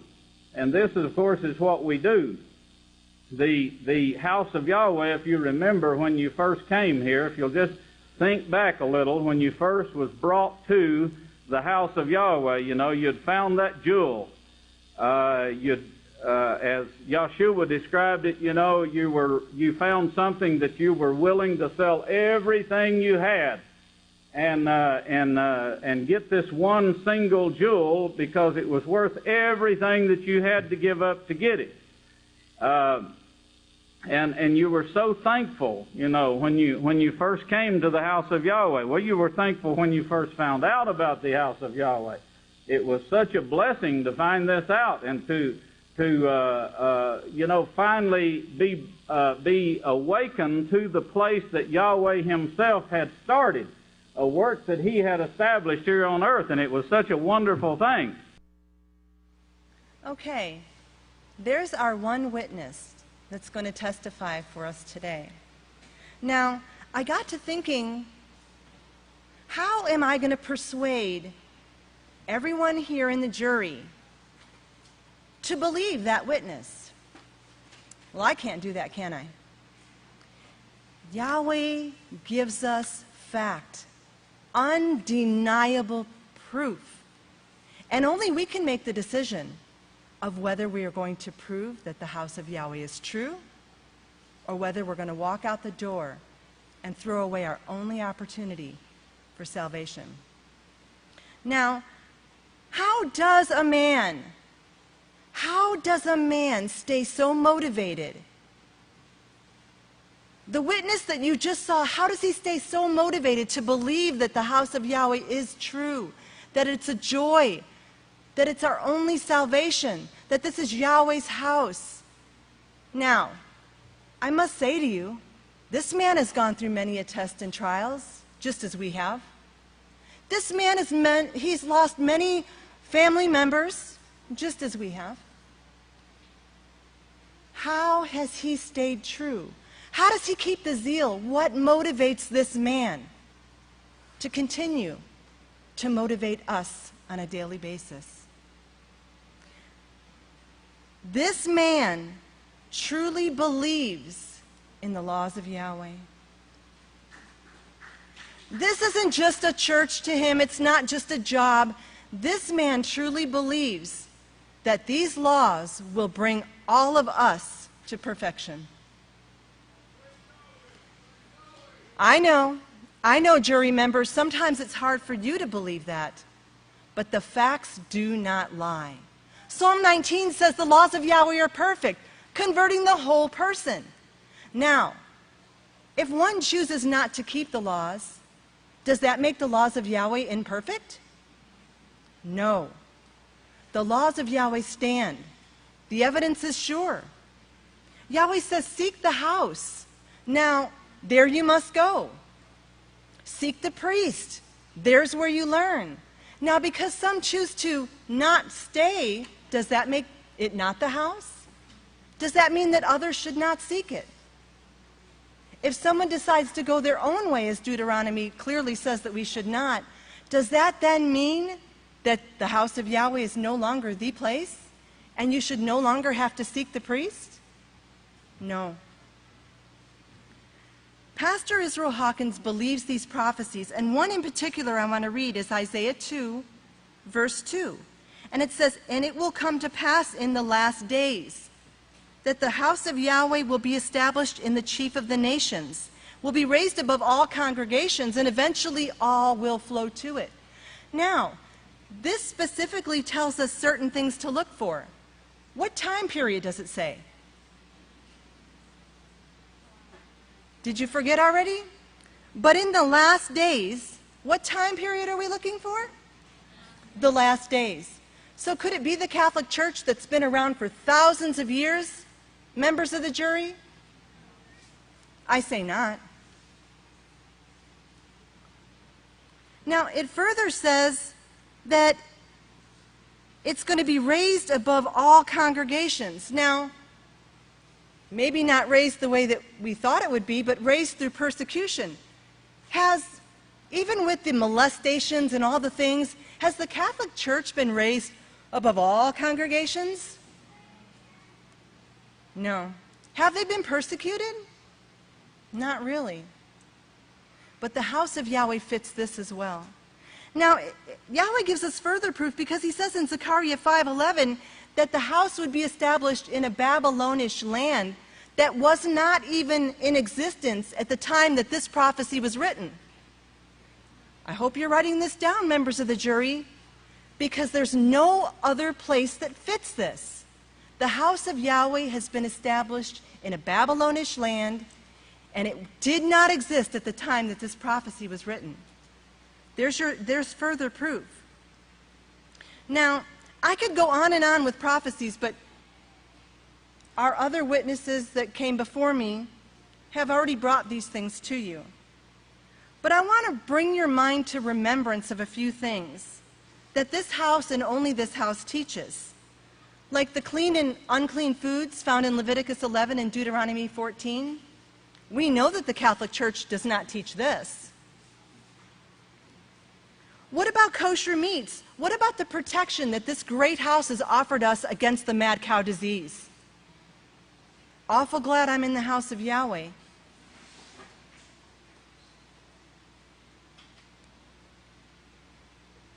What about the microbes? Do we realize that we know more than many, many scientists just from sitting at the feet of the great witness Yisrayl? What about what we've learned about nuclear war and the way that this great house is prepared to protect us from the soon coming wars? Has the Catholic Church done anything in preparation for these dark days coming? No. The only thing that you hear them saying is, no nuclear bombs.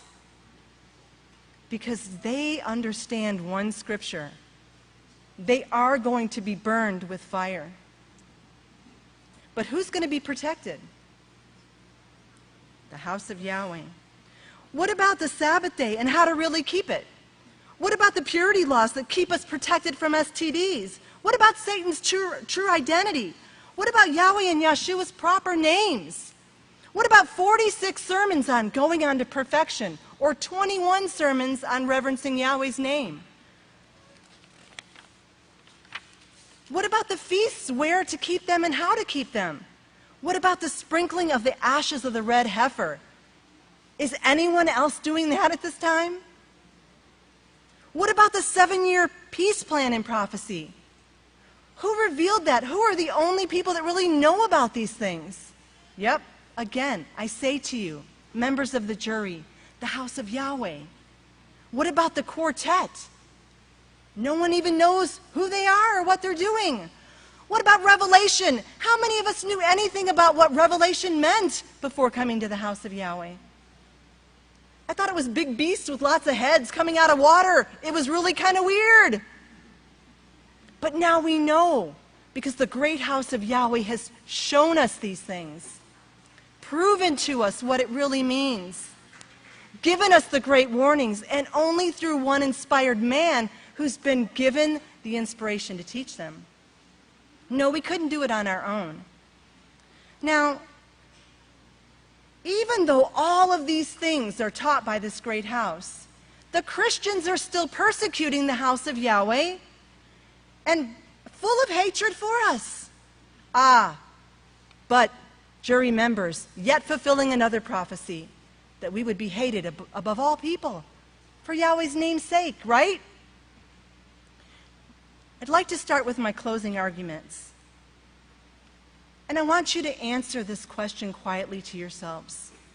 Is there any other place that teaches all of the things that we spoke of today? All of them, because you can't leave anything out. Name one other place that teaches the house that teaches you or any of the people to turn from their sins. No other there either. Yahweh's prophesied house in Jeremiah 23:22. Yahweh says specifically, jury members, if you would have stood in my counsel, Catholic Church, Baptist Church, all the little churches, and caused my people to hear my laws, like the house of Yahweh does, then you would have turned them from their sins and from the evil of their way and the evil of their doings. Is there any place other than here that teaches us to turn from our evil ways? No, it's promoted. It's promoted everywhere. Do you realize that some of us chose to wear a veil to support those women in France that are being told that they can't wear a veil? They can't choose to do something righteous to cover themselves. Do you realize that they could walk down the road in a bathing suit and no one would have a problem with that? It's the righteousness. It's the righteousness that Yahweh upholds in his house. You have to decide. Deuteronomy 30:15 through 19 says that all the evidence is put before you, but you have to decide and you have to choose, jury members. Isaiah 43:9, it says, let all nations be gathered together. Let all people be assembled. Who among them can declare this and show us former things? Let them bring forth their witnesses so that they may be justified, or let them hear and acknowledge. This is the truth. So to you, the jury, the facts have been presented before you this day. There is no other work other than the great work of Yahweh in these last days. I rest my case and turn the podium over to our next speaker.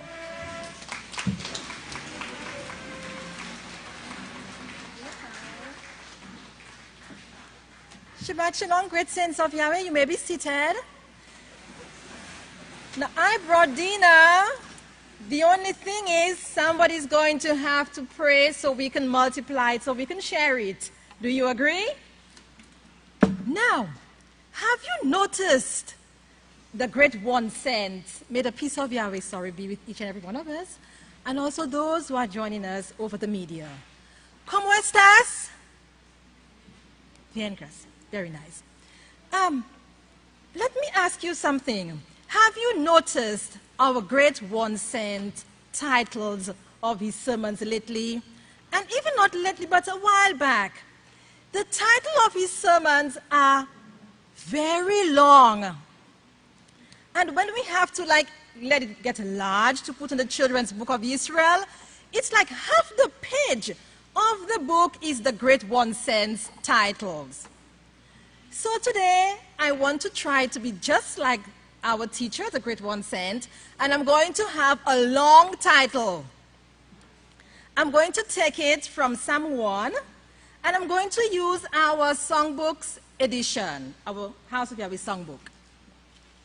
My title is, He Shall Be a Tree That Grows, Planted by the Riverside, which in season yields its fruits, green its leaves will abide. I'm not finished yet.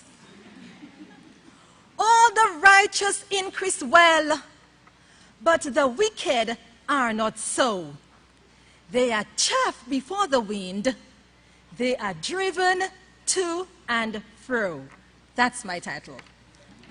Now let me ask you, what kind of tree would you like to be? What kind of tree would you like to be? Would you like to be the kind of tree that your roots are so firm into the ground that when 1,000 dies on this side or 10,000 on this side and men's hearts are breaking for fear, your roots are so grounded into the earth that you won't leave the great house of Yahweh? What kind of tree would you like to be? May I have my slide 1, please? You see those roots? That's what you call a root. Now, I did ask the children, may I have a tree for my speech today? and they said to me, make yourself at home, go outside and pull you an oak tree. So since I could not pull an oak tree, look at those roots. Would you like to be a kind of tree whose roots are so firmly in the ground that when your friends who grew up in the great house with you, the people who grew up in the house with you, they become bitter. They leave the great faith. But your roots are so deep down into the soil, you will stay in great Yahweh's house. What's about your leaves? May I have the leaves, please? May I have? Oh, those roots, yes, those roots. Just look at how far out their roots go. You see those roots? Some storms, tests, and trials can cut off the branches, cut off the stumps, but some of those roots will stay far deep into the soil. Would you like your roots to be those kinds of roots? Praise Yahweh. Of course, spiritually speaking. What about your leaves? May we see the leaves, please?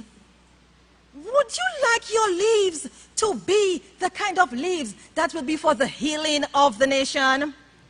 Your leaves, my leaves, when we are trees, spiritually speaking, to heal the sick, raise the dead. And you know what? The great judge had a speech where she talked about green, the color green, and what the color green means. To heal, it shows spiritual growth, wisdom, knowledge, understanding in Yahweh's way, and spiritual growth. Heal. Do you want your leaves to heal? And you know what? Some of the young priests, I listen to them praying, and they pray and they say, and may heal the sick both physically and mentally. And I say, oh, how are you going to heal the sick who are mentally ill? And I know the essence of mental confusion is from where great house of Yahweh? Rome.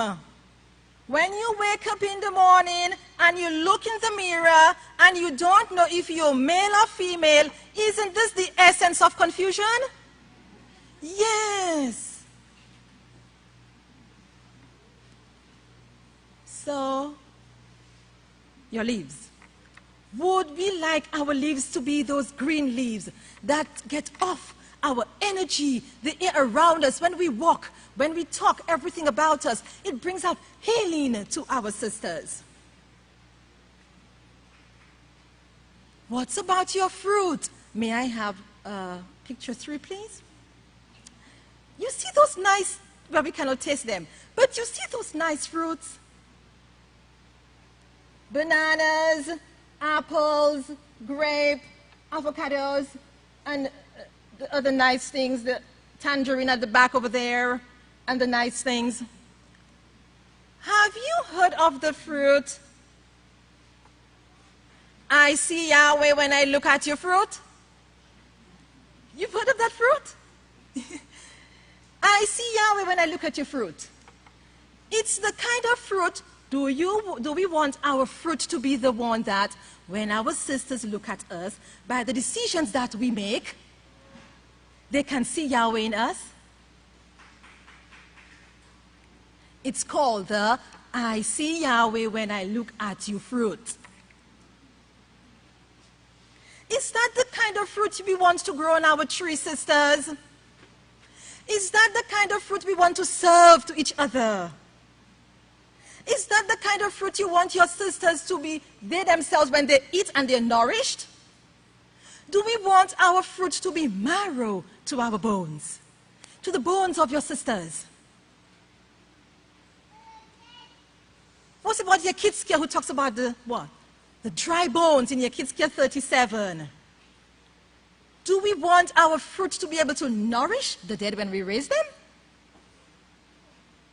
What kind of tree do you want to be? What kind of tree do you want to be? If you want to be the kind of tree with those nice big roots that are firmly in the ground, if you want to be the kind of tree whose leaves will heal the nation, heal the sick, mentally confused, and the fruit to nourish our bones, our dry bones, Then you have to plant your tree at the watercourses in Abel. Plant your tree at the watercourses in Abel. Let the watercourses in Abel nourish you. Let the watercourses in Abel be the one to teach you how to build character. Let the watercourses in Abel be the one to teach you how to have grit, true grit. Let the watercourses in Abel make you who Yahweh wants you to be. What kind of tree would you like to be? Now, while all this is going on, Yahshua worked very hard in the temple yesterday daytime. So he was tired and they went to Bethany to rest. He and some of the disciples. They went to Bethany for the night, to spend the night to rest. So they had to wake up next morning to go back to the temple to work again. Heal the sick, raise the dead, we love the work of Yahweh. Did you see that great one said that? So, while they were walking, Yahshua became hungry. I am in Matthew 21, 18 to 22. Matthew 21, 18 to 22. Now, what I find strange about this scenario is, if Yeshua was in Bethany, and he got up, and he's already hungry on the way, did they not give him breakfast? Oh. So Yeshua is hungry, and he sees anybody? He sees a fig tree. He says, hey, yo, brothers. I don't know how Yeshua... Was Yeshua a man? Was he a man? Was he a God? Was Yeshua a God? Was he half God, half man? Could he talk? So how was he talking? Like a man? So he could talk? So he says, Mark, Yakan and Mark, whoever is with me, you, a fig tree. Let's get some figs to eat. Let me tell you, did you know that figs, the calcium in figs can be compared to the calcium in milk? Did you know that figs do not blossom for pollination? They don't blossom. All the blossoms are in the fig. Can I show you? And that's that crunchy taste you take when you eat a fig. It's all the blossoms. Did you know that? And did you know they would give figs to weak people or not so strong so they could build strength? And did you know figs can get rid of wrinkles? So I'm going to have to prove to you the thing about the crunchy. And Yeshua said, let's, bro, figs, let's get some to eat.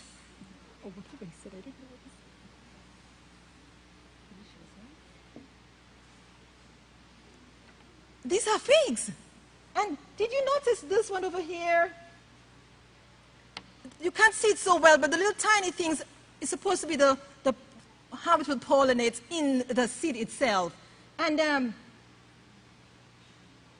for the reason of the wrinkles, I'm just going to tell you if it's true, if it's really crunchy.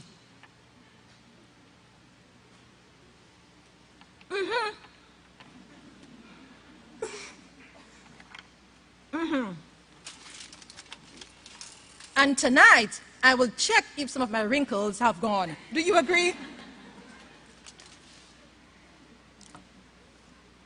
So, when Yeshua came to the fig tree, do you remember what occurred? What occurred? There was no fruit on the fig tree.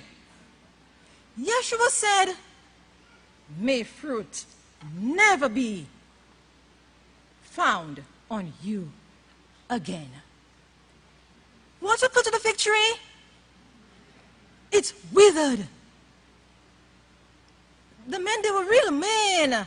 The disciples said, how soon it withered. Okay, they were like, my, did you see that? All the microorganisms in the leaves, all the microorganisms in the roots, all the microorganisms in the stem, branches, withered. What kind of tree would you like to be? Those trees. Let the house of Yahweh, the greatest place on earth, the house of Yahweh, the only prophesied word, let the house of Yahweh teach you to become a tree planted by the watercourses in Abel. Do you want to be that kind of tree? I'm still eating my figs. Then, get a ride in the pastor's van. Ask him to take you down to Abel at the watercourses, and there we will grow to be those kinds of trees that will live and let others grow for Yahweh. Praise Yahweh. And with this, we turn over to the great priest of the house of Yahweh.